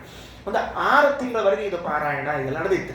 ಸ್ವಾಮಿಗಳು ಸಂಚಾರ ಮಾಡ್ಕೊಂಡು ಮತ್ತೆ 6 ತಿಂಗಳಾದ್ಮೇಲೆ ವಿದ್ಯಾಪೀಠಕ್ಕೆ ಬಂದ್ಮೇಲೆ ಅವ್ರನ್ನ ಕರೆದು ಈಗೇನು ಓದ್ಲಿಕ್ಕೆ ಇಂಥ ಒಂದು ಗ್ರಂಥ ಓದಿ ಅನುವಾದ ಮಾಡು ಅಂದ್ರಂತೆ. ಶುರು ಮಾಡಿದ್ರೆ ಪಟ ಪಟ ಪಟ ಪಟ ಪಟ ಅರಳು ಹೋದಂಗೆ ಮಾತಾಡ್ತಿದ್ರಂತೆ. ಆಗ ಸ್ವಾಮಿಗಳು ಹೇಳಿದ್ರಂತೆ, ನಾ ಹೇಳಿದ್ ಕೇಳಿ ನೀನು ಅಂತ ಇಷ್ಟೇ ಹೇಳಿದ್ರಂತೆ ಸ್ವಾಮಿಗಳು, ಬೇರೆ ಹೇಳಿಲ್ಲ, ನಾ ಹೇಳಿದ್ ಕೇಳಿ ನೀನು. ಹೌದು, ನಿಮ್ಗೆ ಹೆಂಗೆ ಗೊತ್ತಾಗ್ತದೆ? ನೀ ಅನುವಾದ ಮಾಡೋದ್ರಲ್ಲಿ ಗೊತ್ತಾಗ್ತದೆ ಅಂತ ಹೇಳಿದ್ರಂತ. ಆ ತಂತ್ರಸಾರ ಸಂಗ್ರಹದ ಪಾರಾಯಣದ ಪುಣ್ಯ ಅವನ ಜ್ಞಾನದಲ್ಲಿ, ಆ ವ್ಯಕ್ತಿಯ ಜ್ಞಾನದಲ್ಲಿ ಎಷ್ಟು ಪ್ರಭಾವ ಬೀರ್ತದೆ ಅಂದರೆ ಅಷ್ಟು ಸುಲಲಿತವಾಗಿ ಆ ಗ್ರಂಥಗಳ ವ್ಯವಸ್ಥೆ. ಹಾಗಾಗಿ ಅದು ಕಲ್ಪವೃಕ್ಷ ತಂತ್ರಸಾರ ಸಂಗ್ರಹ ಅನ್ನೋದು. ಮೂಲತಃ ಬ್ರಹ್ಮದೇವರಿಗೆ ಪರಮಾತ್ಮ ತಂತ್ರಸಾರ ಎಂಬ ಗ್ರಂಥವನ್ನು ಉಪದೇಶ ಮಾಡಿದ್ದಾನೆ. ಇದೆಲ್ಲ ನೆನಪಿಟ್ಟುಕೊಳ್ಬೇಕಾದ ಅಂಶಗಳು. ತಂತ್ರಸಾರವನ್ನ ಅವನು ಉಪದೇಶ ಮಾಡಿದರೆ ಬ್ರಹ್ಮದೇವರಿಗೆ, ಆ ಗ್ರಂಥದಲ್ಲಿನ ಅನೇಕ ಮಂತ್ರಗಳನ್ನು ಶ್ರೀಮದಾಚಾರ್ಯರು ಉದ್ಧರಿಸಿ ತಂತ್ರಸಾರ ಸಂಗ್ರಹ ಅಂತ ಮಾಡಿದ್ದಾರೆ. ಅದನ್ನ ಪ್ರಣವಾದ್ಯಶೇಷ ವೈಷ್ಣವ ಮಂತ್ರ ಉದ್ಧಾರಕಾಣ. ಇಲ್ಲಿ ಇನ್ನೊಂದು ಹೇಳ್ಬೇಕ್ರಿ ನಿಮಗೆ. ಏನು ಹೇಳಬೇಕು ಅಂದ್ರೆ, ತಂತ್ರಸಾರ ಸಂಗ್ರಹ ಅಂತ ಯಾರು ಬರೆದಾರ? ಆಚಾರ್ಯ ಬರೆದಾರ. ಅದಕ್ಕೆ ವೈಷ್ಣವ ಮಂತ್ರಗಳ ಉದ್ಧಾರ ಅಂತ. ವಾದೀಂದ್ರ ತೀರ್ಥರು ಗುರುಗುಣ ಸ್ತವನದಲ್ಲಿ ರಾಯರ ಬಗ್ಗೆ ಒಂದು ಸ್ತೋತ್ರ ಮಾಡುವಾಗ ಒಂದು ಶ್ಲೋಕ ಅಂತ, ಆ ಶ್ಲೋಕ ಒಂದು ಹೇಳಿರ್ತೀನಿ. ಗುರುಗುಣ ಸ್ತವನದ ಬಗ್ಗೆ ನಾನು ಹೇಳಿನ ಸಾಕಷ್ಟು ಸರ್ತಿ ಮತ್ತೆ ಹೇಳ್ತಿರ್ತೀನಿ. ಏನಂತಾರೆ? ಧೀರ ಶ್ರೀ ರಾಘವೇಂದ್ರ, ಇದು ಗುರುಗುಣ ಸ್ತವನದಲ್ಲಿ ಬಂದದ್ದು. ಇದು ಯಾವ ಗ್ರಂಥ ಏನು ಅಂತ ಆಮೇಲೆ ಹೇಳ್ತೀನಿ. ಧೀರ ಶ್ರೀ ರಾಘವೇಂದ್ರ ವ್ರತಿವರ ಸುಜನಾನುಗ್ರಹ ವ್ಯಗ್ರ ಚಿತ್ತೈಃ ಆಚಾರ್ಯೈ ಸಂಗ್ರಹೀತಾ ಕತಿಚನ ಮನವಃ ಸಾರಭೂತಾ ಶ್ರುತಿಭ್ಯಃ ತಾನೇವೋದ್ಧೃತ್ಯ ಭೂಯಃ ಶ್ರುತಿಷು ನಿಧದತಾ ಶಿಷ್ಯವರ್ಗೋಪಕೃತ್ಯೈ ಲೋಕೆ ಸಾಧುವ್ಯಧಾಯಿ ಶ್ರುತಿಗುಣ ಭವತಾಚಾರ್ಯಚರ್ಯಾನುವೃತ್ತಿಃ. ಓ ರಾಘವೇಂದ್ರರೇ, ವಾದೀಂದ್ರ ತೀರ್ಥ ಸಂಬೋಧನೆ ಮಾಡ್ತಾರೆ. ಓ ರಾಘವೇಂದ್ರರೇ, ಮಂತ್ರಾಲಯ ಪ್ರಭುಗಳೇ, ನಿಮ್ಮನ್ನು ನೋಡಿದಾಗ ಮಧ್ವಾಚಾರ್ಯರನ್ನೇ ನೋಡಿದಂತೆ ಆಯಿತು ನಮಗೆ. ಆಚಾರ್ಯ ಚರ್ಯಾನುವೃತ್ತಿ, ಅವರೇನ್ ಕೆಲಸ ಮಾಡಿದ್ರು ಅದೇ ಕೆಲಸ ನೀವು ಮಾಡಿದ್ದೀರಿ ಅಂದ ಮೇಲೆ ನಿಮ್ಮನ್ನು ನೋಡಿದ ಮೇಲೆ ನಮಗೆ ಆಚಾರ್ಯ ನೋಡ್ಕೊಂಡು ಪ್ರತ್ಯೇಕ ಅನ್ಸಂಗೆ ಇಲ್ಲ. ನಮಗೆ ಏನ್ ಕೆಲಸ ಮಾಡಿದ್ರು? ಆಚಾರ್ಯ ಯಾವ ಕೆಲಸ ಮಾಡಿದ್ರೆ ನೀವು ಅದೇ ಕೆಲಸ ಮಾಡಿರಿ. ಅಂದ್ರೆ ಈಗ ರಾಯರಲ್ಲೂ ಆಚಾರ್ಯರಲ್ಲೂ ಒಂದೇ ಆ ಕಾರ್ಯ ನಮಗೆ ಕಾಣಬೇಕು. ಏನ್ ಕಾಣಬೇಕು? ಅದಕ್ಕೆ ಬರೀತಾನೆ, ಧೀರ ಶ್ರೀ ರಾಘವೇಂದ್ರ ವ್ರತಿವರ ಸುಜನಾನುಗ್ರಹ ವ್ಯಗ್ರ ಚಿತ್ತೈಃ ಆಚಾರ್ಯೈ ಸಂಗ್ರಹೀತಾಃ ಆಚಾರ್ಯೈಃ ಶ್ರೀಮದಾಚಾರ್ಯೈಃ ಸಂಗ್ರಹೀತಾಃ ಕತಿಚನ ಮನವಃ ಸಾರಭೂತಾಃ ಶ್ರುತಿಭ್ಯಃ. ವೇದಗಳಿಂದ, ತಂತ್ರಸಾರ ಗ್ರಂಥಗಳಿಂದ ಅನೇಕ ಮಂತ್ರಗಳನ್ನ ಆಚಾರ್ಯರು ಉದ್ಧಾರ ಮಾಡಿ ನಮಗೆ ಕೊಟ್ಟಿದ್ದಾರೆ. ತಂತ್ರಸಾರ ಸಂಗ್ರಹದಲ್ಲಿ ತೆಗೆದು ನೋಡ್ಬೇಕ್ರಿ ಎಷ್ಟು ಮಂತ್ರಗಳು ಆಚಾರ್ಯರು ಕೊಟ್ಟಿದ್ದು. ಅಬ್ಬಬ್ಬಬ್ಬಬ್ಬಬ್ಬ ಆಶ್ಚರ್ಯ ಆಗ್ತದ. ಗೌರಿ ಮಂತ್ರ ಕೊಟ್ಟಾರೆ, ಶಿವನ ಮಂತ್ರ ಕೊಟ್ಟಿದ್ದಾರೆ, ಗರುಡ ಮಂತ್ರ, ಇಂದ್ರ ಮಂತ್ರ, ಗಣಪತಿ ಮಂತ್ರ. ಒಂದು ಮಂತ್ರವೇ, ಎರಡು ಮಂತ್ರವೇ, ದಿಕ್ಪಾಲಕರ ಮಂತ್ರಗಳು, ದಿಗ್ದೇವತೆಗಳು ಯಾರಿದ್ದಾರೆ ಅಷ್ಟು ಮಂತ್ರಗಳನ್ನು ಕೊಟ್ಟಿದ್ದಾರೆ ಆಚಾರ್ಯರು. ವೇದಗಳಿಂದ, ಶಾಸ್ತ್ರಗಳಿಂದ, ಶ್ರುತಿ ಅನ್ನೋ ಶಬ್ದ ನೆನಪಿಟ್ಟುಕೊಳ್ಳ್ರಿ. ಸಾರಭೂತ ಶ್ರುತಿಭ್ಯಃ ಧೀರ ಶ್ರೀ ರಾಘವೇಂದ್ರ ವ್ರತಿವರ ಸುಜನಾನುಗ್ರಹ ವ್ಯಗ್ರ ಚಿತ್ತೈಃ ಆಚಾರ್ಯೈಃ ಸಂಗ್ರಹೀತಾಃ ಕತಿಚನ ಮನವಃ ಸಾರಭೂತ ಶ್ರುತಿಭ್ಯಃ. ಆ ಮಂತ್ರಗಳ ಹೆಂಗಲ್ಲ? ತತ್ರಾಪಿ ಉದ್ದೀಪ್ತ ವೀರ್ಯಾಹಿ. ಜಪ ಮಾಡಿದರೆ ರಿಸಲ್ಟ್ ಗ್ಯಾರಂಟಿ. ಮಾಡಿದ್ರು ಮಾಡ್ರಿ, ಸಿಕ್ಕ್ರೆ ಚಲೋ, ಇಲ್ಲ ಮತ್ತೊಂದು ಮಂತ್ರ ಹಿಂಗಿಲ್ರಿ. ಮಂತ್ರ ನಮ್ಮಲ್ಲಿ ಹೆಂಗರಿ, ಈ ಗುಡಿಗೆ ಹೋಗ್ರಿ, ಒಂದ್ವಾರ ಪ್ರದಕ್ಷಿಣೆ ಹಾಕ್ರಿ, ಆದ್ರೆ ಚಲೋ, ಇಲ್ಲ ಮತ್ತೊಂದು ಗುಡಿ ಹಿಂಗ. ಅದಕ್ಕೆ ಹೇಳಿದ್ರು ಸಾರಭೂತ ಶ್ರುತಿಭ್ಯಃ ತಾನೇ ಉದ್ಧೃತ್ಯ ಭೂಯಃ. ಆ ಮಂತ್ರಗಳಿಂದ ಮತ್ತೆ ತೆಗೆದ್ರಂತೆ. ಯಾರು ತೆಗೆದ್ರ ಆ ಮಂತ್ರಗಳಿಂದ? ಮತ್ತೆ ರಾಯರು ಒಂದು ಗ್ರಂಥದ, ಏನ್ ಗ್ರಂಥ ಗೊತ್ತಿಲ್ಲ, ಮಂತ್ರೋದ್ಧಾರ ಅಂತ ಒಂದು ರಾಯರ ಗ್ರಂಥದ್ರಿ. ಚಿಕ್ಕ ಗ್ರಂಥ ಅಂದ್ರೆ ಅದಕ್ಕೆ ಏನ್ ಕರೀತಾರೆ? ಅದಕ್ಕೆ ಹೀಗೂ ಕರೆದಿದ್ದಾರೆ, ತಂತ್ರಸಾರ ಮಂತ್ರೋದ್ಧಾರ ಅಂತ ಹೆಸರು, ಅಥವಾ ಮಂತ್ರೋದ್ಧಾರ ಅಂತ ಹೆಸರು. ರಾಯರು ಕೂಡ ತಂತ್ರಸಾರದಲ್ಲಿ ಹೇಳಿದ ಮಂತ್ರಗಳನ್ನು ಮತ್ತೆ ಎತ್ತಿ ಉದ್ಧಾರ ಮಾಡಿಕೊಂಡ್ರಂತೆ, ಇನ್ನೂ ಸಂಕ್ಷೇಪ ಮಾಡಿಕೊಂಡ್ರಂತೆ. ಅಂದ್ರೆ ಮೊದಲನೇದ್ದು ವಾದೀಂದ್ರ ತೀರ್ಥರು ವಿರೋಧಾಭಾಸ ಅಲಂಕಾರದಲ್ಲಿ ಬರೆದಿದ್ದಾರೆ. ಏನ್ ವಿರೋಧಾಭಾಸ ಅಲಂಕಾರ? ಶ್ರುತಿಗಳಿಂದ ಮಂತ್ರಗಳ ಉದ್ಧಾರವನ್ನ ಶ್ರೀಮದಾಚಾರ್ಯರು ಮಾಡಿ ಇಟ್ಟಿದ್ರೆ, ಆ ಮಂತ್ರಗಳನ್ನು ನೀವು ಉದ್ಧಾರ ಮಾಡಿ ಮಾಡಿ ರಾಯರೇ ಎಲ್ಲಿ ಇಟ್ರಿ ಅಂದ್ರೆ ಮತ್ತೆ ಶ್ರುತಿಗಳಲ್ಲಿ ಇಟ್ಬಿಟ್ರಿ ಅಂತ ಹೇಳ್ಬಿಡ್ತಾರೆ. ಇದೇನಿದು? ಶ್ರುತಿಗಳಿಂದ ಉದ್ಧಾರ ಮಾಡಿದ್ರು ಶ್ರೀಮದಾಚಾರ್ಯರ ಮಂತ್ರಗಳನ್ನ, ಆ ಮಂತ್ರಗಳ ಉದ್ಧಾರ ಮಾಡಿ ಮತ್ತೆ ನೀವು ಶ್ರುತಿಗಳಲ್ಲಿ ಇಟ್ರಿ ಅಂದ್ರೆ ಮೊದಲನೇ ಶ್ರುತಿ ಅಂದ್ರೆ ವೇದ, ಎರಡನೇ ಶ್ರುತಿ ಅಂದ್ರೆ ಕಿವಿ ಅಂತ ಅರ್ಥ. ಸರಿ, ಇವತ್ತಿನ ವ್ಯವಸ್ಥೆ ಅದು. ಶ್ರುತಿಗಳಲ್ಲಿ ಹೇಳಲಾದ ಮಂತ್ರಗಳ ಉದ್ಧಾರವನ್ನ ಶ್ರೀಮದಾಚಾರ್ಯರು ಮಾಡಿದ್ರೆ ಆ ಮಂತ್ರಗಳ ಸಂಗ್ರಹವನ್ನ ನೀವು ಮಾಡಿ ಶಿಷ್ಯರ ಶ್ರುತಿಗಳಲ್ಲಿ ಕಿವಿಗಳಲ್ಲಿ ಇಟ್ರಿ ಸಂಗ್ರಹ ಮಾಡ್ತಾ ಇದ್ದಾರೆ. ಎಂಥ ಅದ್ಭುತ ಶ್ಲೋಕ ಅದು. ರಾಯರ ಬಗ್ಗೆ ತತ್ವಸಾರ ಸಂಗ್ರಹೋದ್ಧಾರ ಅದು ಹೇಳುವಾಗ ಧೀರ ಶ್ರೀ ರಾಘವೇಂದ್ರ ವ್ರತಿವರ ಸುಜನಾನುಗ್ರಹ ವ್ಯಗ್ರ ಚಿತ್ತೈ ಆಚಾರ್ಯೈ ಸಂಗ್ರಹೀತಾ ಕತಿಚನ ಮನವಸಾರಭೂತ ಶ್ರುತಿಭ್ಯಃ ತಾನೇ ಉದ್ಧೃತ್ಯ ಭೂಯಃ ಶ್ರುತಿಷು ನಿಧದತ ಶಿಷ್ಯವರ್ಗೋಪಕೃತ್ಯೈ ಲೋಕೆ ಸಾಧು ವ್ಯಧಾಗಿ ಶ್ರುತಗುಣ ಭವತಾಚಾರ್ಯ ಚರ್ಯಾನುವೃತ್ತಿ. ಆಚಾರ್ಯರಂತೆ ನೀವು ಕೂಡ ಮಂತ್ರಗಳನ್ನು ಉದ್ಧಾರ ಮಾಡಿದ್ದೀರಿ ಎನ್ನುವಂತಹದನ್ನು ತಿಳಿಸಿಕೊಡ್ತಾರೆ. ಆದ್ದರಿಂದ ಏನಾಯಿತು? ಪ್ರಣವಾದ್ಯಶೇಷ ವೈಷ್ಣವ ಮಂತ್ರೋದ್ಧಾರ ಕಾಣ. ಆ ಮಂತ್ರಗಳನ್ನು ಮೊದಲೇ ಮಂತ್ರದಾಗ ಹೇಳಿಬಿಡ್ತೀವಿ. ಏನದು? ಪುರುಷ ಸೂಕ್ತ, ವಿಷ್ಣು ಮಂತ್ರ, ಗಾಯತ್ರಿ ಮಂತ್ರ ಎಲ್ಲ ಹೇಳಿ ಆಗ್ಯದ. ಆ ಎಲ್ಲ ಮಂತ್ರಗಳು ಉದ್ಧಾರ ಮಾಡ್ಯಾರಂತ ಇಷ್ಟು ತಿಳ್ಕೊಳ್ರಿ. ಇದನ್ನ ಡಿಟ್ಟೋ ಅಂತಿರ್ತಾರೆ ನೋಡ್ರಿ, ಹಂಗೆ ಇವತ್ತು ನಾ ಡಿಟ್ಟೋ ಒಳಗೆ ಹೊಂಡ್ತೀನಿ. ಮುಂದೇನು ಬರೇ ಮಂತ್ರಗಳ ಉದ್ಧಾರ ಮಾಡಿದ್ದಲ್ಲ, ಸರ್ವದಾ ಸರ್ವ ವೈಷ್ಣವ ಮಂತ್ರ ಜಾಪಕಾನ, ಯಾವಾಗಲೂ ಎಲ್ಲ ಮಂತ್ರಗಳ ಜಪವನ್ನ ಮಾಡ್ತಾ ಇರ್ತಾರಂತೆ ವಾಯುದೇವರು. ಊಹಾತೀತ, ಗಂಭೀರ. ಅಂದ್ರೆ ನನಗೇನ್ ಭಯ ಆಗ್ತದೆ ಅಂದ್ರೆ ಇದನ್ನ ಹೇಳಲಿಕ್ಕೆ ಹೋದ್ ಎಲ್ಲೋ ಅತಿಶಯೋಕ್ತಿ ಅಲಂಕಾರ ಅಂತ ಅನಿಸ್ಬಾರ್ದು ನಿಮಗೆ. ಅಲ್ರಿ, ಮಂತ್ರ ಜಪ ಮಾಡ್ಲಿ ಆಚಾರ್ಯ, ಬೆಳಿಗ್ಗೆ 3 ತಾಸು ಮಾಡ್ತಾರ ಅಂತ ಹೇಳಿ, ಸಂಜೆಗೆ 3 ತಾಸು ಮಾಡ್ತಾರ ಅಂತ ಹೇಳಿ ಒಪ್ಕೋತೀನಿ. ಏನಂತಾರ ಇದು? ಸರ್ವದಾ ಸರ್ವ ವೈಷ್ಣವ ಮಂತ್ರ ಜಾಪಕಾನ, ಯಾವಾಗಲೂ ಎಲ್ಲಾ ಮಂತ್ರ ಜಪ ಮಾಡ್ತಾರೆ. ಹೆಂಗ್ ಸಾಧ್ಯ ಅದು? ನಮಗೆ ಕಲ್ಪನೆ ಬರಲಿಲ್ಲ. ನಮಗೆ ಹೆಂಗ್ ಕಲ್ಪನೆ ಬರ್ಬೇಕು? ಯಾಕಂದ್ರೆ ನಾವು ಒಂದು ಮಂತ್ರ ಮಾಡಿದ್ರೆ ಹಿಂಗ್ ಮಾಡಬಹುದು ಅಂತ ಕಲ್ಪನಾ ಬರಬಹುದು. ಒಂದು ಮಂತ್ರ ಮಾಡದೇ ಇದ್ದವ್ರು ಎಲ್ಲಾ ಮಂತ್ರವನ್ನು ಯಾವಾಗಲೂ ಮಾಡ್ತಾರೆ ಅಂತ ಹೆಂಗ್ ಕಲ್ಪನಾ ಬರಬೇಕು? ಬಹಳ ಆಶ್ಚರ್ಯ. ಅದಕ್ಕೆ ನಿಮಗೆ ಪ್ರಸಿದ್ಧವಾದದ್ದು ಗೊತ್ತದ, ಅದನ್ನೇ ಹೇಳಿರ್ತೀನಿ. ಏನಂತಾರ? ಹಂಸ ಮಂತ್ರ ಜಪ. ಸರ್ವದಾ ಸರ್ವ ವೈಷ್ಣವ ಮಂತ್ರ ಜಾಪಕಾನಾಂ. ಎಲ್ಲಾ ಮಂತ್ರ ಬೇಡ, ಒಂದು ಮಂತ್ರ ಹೇಳೋಣಂತ. ಯಾವಾಗಲೂ ವೈಷ್ಣವ ಮಂತ್ರ ಜಪ ಮಾಡ್ತಿರ್ತಾರೆ. ಯಾವ ಮಂತ್ರ? ಹಂಸ ಸೋಹಂ ಸ್ವಾಹ. ಇದು ಒಂದು ಮಂತ್ರ ಯಾವಾಗ್ಲೂ ಮಾಡ್ತಿರ್ತಾರೆ. ಯಾವಾಗ್ಲೂ ಅಂದ್ರೆ ಏನ್ರಿ? 24x7. ಬಹಳ ಡೇಂಜರ್ ಅದ ರೀ. ನಮಗೇನ್ ಅನಿಸ್ತಿರ್ತದ? ಉಸಿರಾಟ ಮಾಡ್ಲಿಕತ್ತೀವಿ. ಬರೀ ಇದು ಒಂದು ಮಂತ್ರ ಅಲ್ರಿ. ಛಾಂದೋಗ್ಯದಲ್ಲಿ ಮತ್ತೊಂದು ಮಾತು ಬರ್ತದೆ. ಮನೆಗೆ ಹೋಗ್ರಿ, ಇಲ್ಲೇ ಮಾಡಬೇಡ್ರಿ ಪ್ರಯತ್ನನ.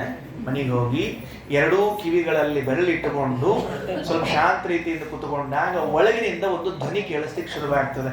ಅದು ಕೂಡ ವಾಯುದೇವರು ಮಾಡುವಂತಹ ಒಂದು ಮಂತ್ರ ಜಪ ಅಂತ ಬರೀತಾರೆ ಶ್ರೀಮದಾಚಾರ್ಯ.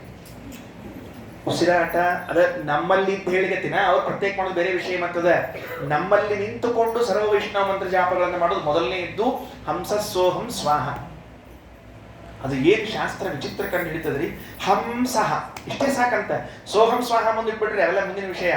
ಹಂಸಃ ಸೋಹಂ ಸ್ವಾಹ ಹೆಂಗ್ ಗೊತ್ತೇನ್ರಿ? ಹಂಸಃ ಉಸಿರನ್ನ ಹೊರಗೆ ಹಾಕಿದಾಗ ಹಂ ಎಂಬ ಅಕ್ಷರ ಉಚ್ಚಾರ ಮಾಡ್ತಾರೆ. ಉಸಿರನ್ನ ಒಳಗೆ ತೆಗೆದುಕೊಂಡಾಗ ಸಹ ಎಂಬ ಅಕ್ಷರನ ಉಚ್ಚಾರಣೆ ಮಾಡಿ ಹಂಸಃ ಅಂತ ಮತ್ತೆ ಜಪ ಮಾಡ್ತಾರಂತೆ. ಅಷ್ಟು ಸಂಕ್ಷೇಪದಲ್ಲಿ ಅಲ್ರಿ. ಹಂಸಃ ಎಷ್ಟೊತ್ತ ಒಂದ್ಸಲ ಉಸಿರು ತಗೊಂಡು ಒಳಗೆ ಹೋಗ್ಲಿಕ್ಕೆ 8 ಸೆಕೆಂಡ್ ಹಿಡಿತದೆ ನೋಡ್ಕೊಡ್ರಿ ನೋಡಂತೆ. ಮಿಲಿಗ್ರಾಮ್, ಅದೇನು ಬಹಳ ಸಂಕ್ಷೇಪ. ಅಷ್ಟರೊಳಗೆ ಹಂಸಃ ಅಂತ ಒಂದು ಮಂತ್ರ. ಹಿಂಗೆ ಒಂದು ಸೂರ್ಯೋದಯದಿಂದ ಇನ್ನೊಂದು ಸೂರ್ಯೋದಯದವರೆಗೆ 21,600 ಬಾರಿ ಜಪ ಮಾಡಿ ಮುಗಿಸ್ಬಿಡ್ತಾರೆ. ಮುಗಿಸಿ ಸಮರ್ಪಣೆ ಮಾಡಿ ಮತ್ತೆ ಜಪ ಮಾಡಿ ಹಿಡ್ಕೊಂಡು ಕೊಡ್ತಾರಂತ ಮರುದಿವ್ಸಕ್ಕೆ. ನಾವೇನ್ರ ಹಂಗ ಮುಗಿಸಿ ಕೃಷ್ಣಾರ್ಪಣ ಒಂದು ಜಪಮಣಿ ಇಟ್ಟು ಬಿಟ್ರೆ ಇನ್ನು ಈ ಜನ್ಮಕ್ಕೆ ಸಾಕು ಸ್ವಾಮಿ. ಯಾಕಂದ್ರೆ ಓವರ್ ಆಗಿಬಿಟ್ರೆ ಫ್ಯೂಸ್ ಡಮ್ಮಂದ್ಬಿಡ್ತದೆ. ಅದು ಬಲ್ಲ ಅದು ತಡ್ಕೊಳಿಕ್ ಆಗೋದಿಲ್ಲ ಸ್ವಾಮಿ ಅಂತ ದೇವರಿಗೆ ಸಮಜಾಯಿಷಿ ಕೊಡೋರ್ ಮಂದಿ ನಾವೆಲ್ಲ. ಸೂರ್ಯೋದಯ ಆಚಾರ ಅದು ಎಷ್ಟು ಚಂದ ರೀ. ಸೂರ್ಯೋದಯ ಆಗೋದಕ್ಕೆ ಸರಿಯಾಗಿ ಸೂರ್ಯೋದಯ ಆಗಬೇಕು 21,600 ಮುಗಿಬೇಕು. ಜಪಮಣಿ ಕೆಳಗಿಟ್ಟು ಕೃಷ್ಣಾರ್ಪಣ ಮತ್ತೆ ಜಪಮಣಿ ತಗೊಂಡು ಮತ್ತೆ ಶುರು ಹಂಸ ಸ್ವೋಹಂ ಸ್ವಾಹ ಹಂಸ ಸ್ವೋಹಂ ಸ್ವಾಹ. ಎಷ್ಟು ಸೆಕೆಂಡ್ ಒಳಗೆ ಆಗ್ತದೆ, ಏನಾಗ್ತದೆ ಒಳಗಡೆಗೆ ಆ ಮಂತ್ರ ಇರ್ತದೆ. ಮಲ್ಕೊಂಡಿರ್ತಾರೆ ನೋಡ್ರಿ ಕೆಲವರೆಲ್ಲ ಅಂದ್ರೆ ಎಲ್ಲಾರು ಮಲಗಿರ್ತಾರೆ. ಅದರೊಳಗೆ ಕೆಲವರು ಗುರುಕಿ ಹೊಡಿತಿರ್ತಾರೆ. ಅಂದ್ರೆ ಎಲ್ಲಾರು ಹೊಡಿತಾರೆ, ಕೆಲವರು ಹೊಡೆದ ಕೇಳಿಸ್ತದೆ ಅಷ್ಟ. ಹಿಂಗ್ರಿ ಅದು ವಿಕಲ್ಪದು. ಅದು ಕೂಡ ಒಂದು ಮಂತ್ರ. ಭೂರಿತ್ತೇವ ಪ್ರಶ್ವಸತಿ, ಅದು ಮಂತ್ರ ಜಪ ವಾಯುದೇವರಿಗೆ. ಸರ್ವದಾ ಸರ್ವ ವೈಷ್ಣವ ಮಂತ್ರ ಜಾಪಕಾನ, ಯಾವಾಗಲೂ ಎಲ್ಲ ಮಂತ್ರಗಳ, ಅದು ಎಲ್ಲ ವೈಷ್ಣವ ಮಂತ್ರಗಳ ಜಪ ಮಾಡುವಂಥವರು. ಮುಂದಿಂದೇನು? ಸಂಸಿದ್ಧ ಸಪ್ತಕೋಟಿ ಮಹಾಮಂತ್ರಾಣ, ಆಚಾರ್ಯರಿಗೆ 7 ಕೋಟಿ ಮಹಾಮಂತ್ರಗಳ ಸಿದ್ಧಿ ಇದೆಯಂತೆ. ಜಪ ಮಾಡ್ತಾರಲ್ಲ, ಜಪ ಮಾಡಿದ್ಮೇಲೆ ಮಂತ್ರ ಸಿದ್ಧಿ ಇರ್ಬೇಕ್ರಿ. ಜಪ ಮಾಡೋದು ಒಂದು, ಮಂತ್ರ ಸಿದ್ಧಿ ಇರೋದು ಒಂದು, ಅದು ಹೆಂಗಾಗ? ಅದಕ್ಕೆ ನಮ್ಮ ಗುರುಗಳು ಮುಂಡ್ರಿಗೆ ಆಚಾರ ಹೇಳ್ತಿರ್ಬೇಕ್ರಿ. ಕಬೀರ್ ಅಂತ ಒಂದು ದೋಹ ಹೇಳ್ತಿರ್ಬೇಕ್ರಿ. ಕಬೀರ್ ಅಂತ ಹೇಳಿ ಕಬೀರ್ ದಾಸರು ದೊಡ್ಡವರು, ಅವ್ರದೊಂದು ದೋಹ ಹೇಳ್ತಿರ್ಬೇಕ್ರಿ. ಮೂಹ ಮೇ ಪಿರತಿ ಅದು ಹಾತ್ ಮೇ ಪಿರತಿ ಮಾಲಾ, ಮೂಹ ಮೇ ಪಿರತಿ ಮಂತ್ರ. ಕೈ ಒಳಗ ಜಪಮಣಿ ಹಿಂಗ್ ತಿರುಗ್ತಿರ್ತಾವಂತ, ಬಾಯಾಗ ಮಂತ್ರ ಹೋಗ್ತಿರ್ತಾವಂತ, ಇದರ ಮನಸ್ಸು ಈ ಕಡೆ ಆ ಕಡೆ ಎಕಡೆ ಹೋಗ್ತಿರ್ತದಂತ ಪಾಪ ಅಂತ. ಹಂಗೆ ಜಪ ಮಾಡಿದ್ರೆ ಏನ್ ಸಿದ್ಧಿ ಆಗ್ಬೇಕ್ರಿ ಎಲ್ಲಾದ್ರೂ. ಸಂಸಿದ್ಧ ಸಪ್ತಕೋಟಿ ಮಹಾಮಂತ್ರಾಣ. ಅತ್ಯಂತ ಆಶ್ಚರ್ಯ ಅಂದ್ರೆ ಇಡೀ ದ್ವೈತ ಸಿದ್ಧಾಂತದಲ್ಲಿ ಒಂದೇ ಒಂದು ಕಡೆಗೆ ಶ್ರೀಮದಾಚಾರ್ಯರು 7 ಕೋಟಿ ಮಹಾಮಂತ್ರ ಸಿದ್ಧಿ ಇದ್ದವರು ಅಂತ ಹೇಳಿದವರು ಮಂತ್ರಾಲಯ ಸ್ವಾಮಿಗಳು. ಇನ್ಯಾರೂ ಕೂಡ ರಾಯರನ್ನು ಬಿಟ್ರೆ 7 ಕೋಟಿ ಮಹಾಮಂತ್ರಗಳು ಜಪ ಸಿದ್ಧಿ ಇತ್ತು, ಮಂತ್ರದ ಸಿದ್ಧಿ ಇತ್ತು ಅಂತ ಹೇಳಿದ ವಾಕ್ಯಗಳಿಲ್ಲ. ಏನ್ ಆಶ್ಚರ್ಯವೋ ಗೊತ್ತಿಲ್ಲ. ಇದರಿಗೆ ಕೂಡಿಸ್ಕೊಂಡೇ ನೋಡಿರ್ಬೇಕು, ಇಲ್ಲೇ ಇದ್ರೆ ಹೆಂಗೆ ನೋಡ್ಲಿಕ್ಕೆ ಸಾಧ್ಯ ಅದ. ಅದರಿಂದ ಸಂಸಿದ್ಧ ಸಪ್ತಕೋಟಿ ಮಹಾಮಂತ್ರಾಣ. ಒಂದ್ಸರ್ತಿ ಆಚಾರ್ಯರು ಮತ್ತೆ ಇದಕ್ಕೆ ಹೊಂಟಿದ್ರಂತ, ಸಂಚಾರ ಮಾಡ್ಕೋತ ಹೊಂಟಾಗ ಅಲ್ಲೊಬ್ಬ ಯೋಗಿ ಇದ್ರಿ. ಅವ ಯೋಗಿ ಆಚಾರ್ಯರು ಹಿಂಗೆ ದಾರಿಯೊಳಗೆ ಹೋಗೋ ಕಾಲಕ್ಕೆ ಸ್ವಾಮಿಗಳು ಹೊಂಟಾರ, ಹೆಸರು ಬಂದಿರ್ತದ ನೋಡ್ರಿ, ಕೇಳಿರ್ತಾರ. ಹಂಗೆ ಬಂದಿತ್ತು, ನನ್ನ ಮಹಿಮಾ ತೋರಿಸೋಣ ಅಂತ ತಿಳ್ಕೊಂಡು ಹೋದ್ನಂತ. ಹೋಗಿ ಏನ್ ಮಾಡಿದ? ಇಲ್ಲ, ನಾ ಒಂದಿಷ್ಟು ಮಂತ್ರ ಜಪ ಮಾಡ್ತಾ ಇರ್ತೀನಿ, ನನಗೆ ಒಂದು ಸ್ವಲ್ಪ ವಿಷಯ, ಏನ್ ಜಪ ಮಾಡ್ತೀನಿ ಅಂತ ಆಚಾರ್ಯ ಕೇಳಿದ್ರು. ವರಾಹ ಮಂತ್ರ ವಿಶೇಷ ಸಿದ್ಧಿ ಅದ ಅಂತ. ಪ್ರಾಯಶಃ ಇದು ಶ್ರೀಕೃಷ್ಣ ಕ್ಷೇತ್ರಕ್ಕೆ ಹೋಗೋ ಕಾಲಕ್ಕೆ ಇರಬೇಕು ಅಂತ ನನಗೆ ಅನಿಸ್ತದೆ. ವರಾಹ ಮಂತ್ರ ಸಿದ್ಧಿ ಅದ. ಎಷ್ಟು ಮಂತ್ರ ಬರ್ತಾವ ವರಾಹ ಮಂತ್ರದ್ದು? ನಮಗೇನ್ರಿ ವರಾಹ ಮಂತ್ರ 1, 1.5, 2 ಅನ್ಬಾರ್ದ್ರಿ. ಮತ್ತ ಗಾಡಿ ಬಿಡುವಾಗ 2, 2.5 ಹಿಂಗೆ ಬೀಡು ಪಂಡಿತರಿ ನಾವೆಲ್ಲ ಅಡ್ಡ ಬರ್ತಿರ್ಬೇಕು. ಇಟ್ಟು 2, 1 8 ಮಂತ್ರ ಹೇಳ್ಬೇಕ್ರಿ. ಅವ ಏನ್ರಿ ತನ್ನ ಮಂತ್ರ ಹೇಳ್ಕೊಳ್ಳಿಕ್ಕೆ ಅವಕಾಶ ಸಿಕ್ತು ಅಂತ ಹೇಳಿ 30 ವರಾಹ ಮಂತ್ರ ಹೇಳ್ಬೇಕ್ರಿ. ಅವನ್ನ 30 ವರಾಹ ಮಂತ್ರಗಳು ಎಲ್ಲಿಂದ ಹುಡುಕಿ ತೆಗೆದಿದ್ನೋ, ಎಲ್ಲಿಂದ ಮಾಡಿದ್ನೋ ದೇವರೇ ಪ್ರೀತಿ. ಬ್ರಹ್ಮವೈವರ್ತ ಪುರಾಣ, ಬ್ರಹ್ಮಾಂಡ ಪುರಾಣಗಳಲ್ಲಿ ಆ ಮಂತ್ರಗಳೆಲ್ಲ ಸಿಗುತ್ತದೆ. ನಿಮ್ಗೆ ಆಶ್ಚರ್ಯ ಆಗ್ತದೆ. ಹನುಮಂತ ದೇವರ ಮಂತ್ರಗಳು ಎಷ್ಟಿರ್ಬೇಕ್ರಿ? ಹನುಮಂತನ ಮಂತ್ರ ನಾವು ನೋಡೇ ಇಲ್ರಿ ಅಷ್ಟೆಲ್ಲ. ನಾನು ಪುರಾಣಗಳು ಹೇಳ್ತಿರುವಾಗ ನೋಡಿದ್ರೆ ಆಶ್ಚರ್ಯ ಆಗ್ತದೆ. ಕೃಷ್ಣ ಮಂತ್ರಗಳು, ಹನುಮಂತರ ಮಂತ್ರಗಳು, ಲಕ್ಷ್ಮೀ ಮಂತ್ರಗಳು, ಸರಸ್ವತಿ ಮಂತ್ರಗಳು, ಕುಬೇರ ಮಂತ್ರಗಳು ತುಂಬಿ ತುಳುಕ್ತಾವ ಪುರಾಣಗಳು. 30 ವರಾಹ ಮಂತ್ರ ಹೇಳಿದ್ನಂತ. ಆ ವರಾಹ ಮಂತ್ರ ಹೇಳಿದ ಶ್ರೀಮದಾಚಾರ್ಯರು ಮುಗಿತೇನಪ್ಪ ಇಲ್ಲಿ ಕೇಳಿದ್ರಂತ. ಅಂದ್ರೆ ಅವ ಅನ್ಕೊಂಡಿದ್ದ ಆಚಾರ್ಯರು ಬಹಳ ಆಶ್ಚರ್ಯ ಬರೆಯಾಗಿರಬಹುದು ಅಂತ ತಿಳ್ಕೊಂಡು ಅದರ ಮುಂದಿನ ವರಾಹ ಮಂತ್ರಗಳನ್ನು ಹೇಳಿ ಶುರು ಮಾಡಿದ್ರಂತ ಆಚಾರ್ಯ. ಅದರ ಮುಂದಿನ ವರಾಹ ಮಂತ್ರಗಳು 30 ಹೇಳಿದ್ರು, ಮುಂದಿನ ವರಾಹ ಮಂತ್ರಗಳು ಹೇಳಿದ್ರು. ಅದಕ್ಕೆ ರಾಯರಂತಾರ ಸಂಸಿದ್ಧ ಸಪ್ತಕೋಟಿ ಮಹಾಮಂತ್ರಾಣ. 7 ಕೋಟಿ ಮಹಾಮಂತ್ರ ಇದ್ದವರ ಮುಂದೆ 30 ಮಂತ್ರ ಹೇಳಿದವನ ಕಥೆ ಏನು ಅಂತ. ಅದಕ್ಕೆ ನಮ್ಮಲ್ಲಿ ಅಂತಿರ್ತಾರಲ್ಲ, 6 ಹಡದಕ್ಕಿ ಮುಂದೆ 3 ಹಡದಕ್ಕಿ ಕಥೆ ಇಲ್ಲ. ಅದಕ್ಕಾದಿ ಮಾತ್ರ ಇದು, ಬೇರೆ ಏನಿಲ್ಲೇ ಇಲ್ಲ. ಪ್ರಣವಾದ್ಯಶೇಷ ವೈಷ್ಣವ ಮಂತ್ರೋದ್ಧಾರಕಾಣಾಂ ಸರ್ವದಾ ಸರ್ವ ವೈಷ್ಣವ ಮಂತ್ರ ಜಾಪಕಾನಾಂ ಸಂಸಿದ್ಧ ಸಪ್ತಕೋಟಿ ಮಹಾಮಂತ್ರಾಣಾಂ. ಒಂದು ಮಾತು, ಅನಾದಿ ಕಾಲದಿಂದ ಅನಂತ ಕಾಲದವರೆಗೆ ಈ ಎಲ್ಲಾ ಮಂತ್ರಗಳನ್ನ ಅದು ಹೆಂಗ ಜಪ ಮಾಡ್ತಾರೋ ಏನೋ, ಆ ವಾಯುದೇವರ ಮಹಿಮೆಯನ್ನ ಬಲ್ಲವರೇ ಬಲ್ಲರು. ನಾವು ಸುಮ್ಮನೆ ಏನೋ ಪುರಾಣದಲ್ಲಿ ಹಾಗೆ ಹೀಗೆ ಅಂತ ಇಷ್ಟೇ ಹೇಳ್ಬೋದೇ ಹೊರತಾಗಿ ಆ ಜಪ ಮಾಡುವ ಕ್ರಮ, ಕೂಡುವ ಸಮಯ, ವಿನಿಯೋಗ ಮಾಡುವುದು, ಮಂತ್ರಗಳು, ಏಕಾಗ್ರತೆ ಇವೆಲ್ಲ ಬಹಳ ಆಶ್ಚರ್ಯ. ಅದಕ್ಕೆ ಆ 3 ಅಂಶವನ್ನ ಹೇಳಿದ್ರು. ಇನ್ನ ನಾಳಿ ಪ್ರವಚನದ್ದು ಒಂದು ವಾಕ್ಯ ಹೇಳಿ ಮುಗಿಸ್ಬಿಡ್ತೀನಿ. ಏನು ಅಂದ್ರೆ, ನಾಳೆ 1-2 ವಾಕ್ಯ ಆಗಬಹುದಷ್ಟೇ, ಅಥವಾ ಏನು ಮುಂದೆ ಆಗ್ತದ ರಾಯರು ಹೇಳ್ತಕ್ಕಂಥ ನುಡಿಸ್ತಾರ ಅಲ್ಲಿ ಮುಗಿಸೋಣಂತ. ಈ ಮಾತು ವಾಯುದೇವರಿಗೆ ಭಗವಂತನಲ್ಲಿ ಎಷ್ಟು ಪ್ರೇಮ ಅದ ಎಂಬುದನ್ನು ತೋರಿಸ್ಕೊಡ್ತದೆ. ಭಗವತಿ ಭಕ್ತಿ ಅತಿಶಯೇನ, ಭಗವತಿ ಭಕ್ತಿ ಅತಿಶಯೇನ ಭಗವದುಪಾಸನಾರ್ಥಂ ಸ್ವೇಚ್ಛೆಯ ಗೃಹೀತ ರೂಪಾಣ.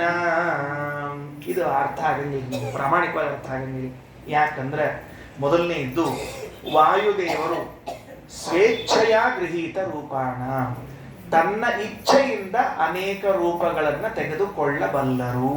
ಇದು ವಾಯುದೇವರ ಸ್ವಾತಂತ್ರ್ಯದ ವ್ಯವಸ್ಥೆಯಲ್ಲಿ ಎಷ್ಟರ ಮಟ್ಟಿಗೆ ಇದೆ ಅಂತ ತಿಳಿದುಕೊಡ್ತೀವಿ.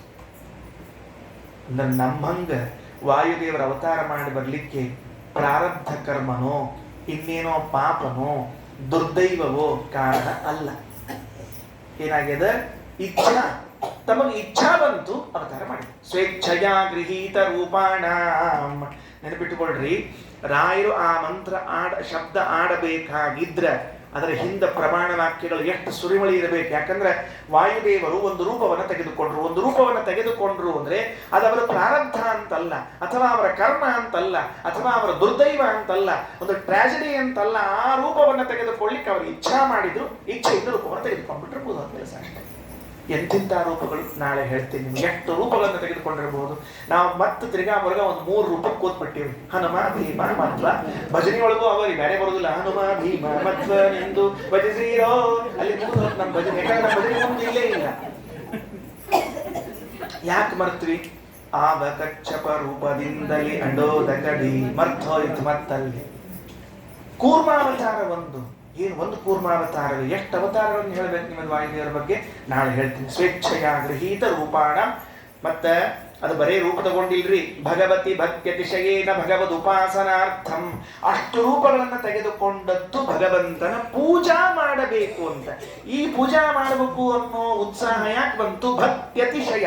ಅವರಲ್ಲಿ ಭಕ್ತಿ ಓವರ್ಫ್ಲೋ ಆಗಿ ಹರಿಲಿಕತ್ರ ಅದು ಯಾವ ರೂಪದಾಗ ಬಂತು ಅಂದ್ರೆ ನಾನಾ ರೂಪಗಳನ್ನು ತೆಗೆದುಕೊಂಡು ಭಗವಂತನ ಪೂಜಾ ಮಾಡಬೇಕು ಅಂತ ಬಂತು. ಭಗವತಿ ಭಕ್ತ್ಯತಿಶಯೇನ ಸ್ವೇಚ್ಛೆಯ ಗೃಹೀತ ರೂಪಾಣ. ಶ್ರೀಕೃಷ್ಣಾರ್ಪಣಮಸ್ತು. ಅಕ್ಷಯಂ ಕರ್ಮ ಯಸ್ಮಿನ್ ಪರೇ ಸ್ವರ್ಪಿತಂ ಪ್ರಕ್ಷಯಂ ಯಾಂತೆ ದುಃಖಾನಿ ಯನ್ನಾಮತಃ. ಅಕ್ಷರೋ ಯೋಜರಃ ಸರ್ವದೈವಾಮೃತಃ ತೋಕ್ಷಿಗಂ ಯಸ್ಯ ವಿಶ್ವಂ ಸದಾ ಜಾತಿ. ಪ್ರೀಣಯಾಮೋ ವಾಸುದೇವಂ ದೇವತಾ ಮಂಡಲಾಖಂಡಮಂಡಲಂ. ಪ್ರೀಣಯಾಮೋ ವಾಸುದೇವಂ. ಶ್ರೀಕೃಷ್ಣಾರ್ಪಣಮಸ್ತು.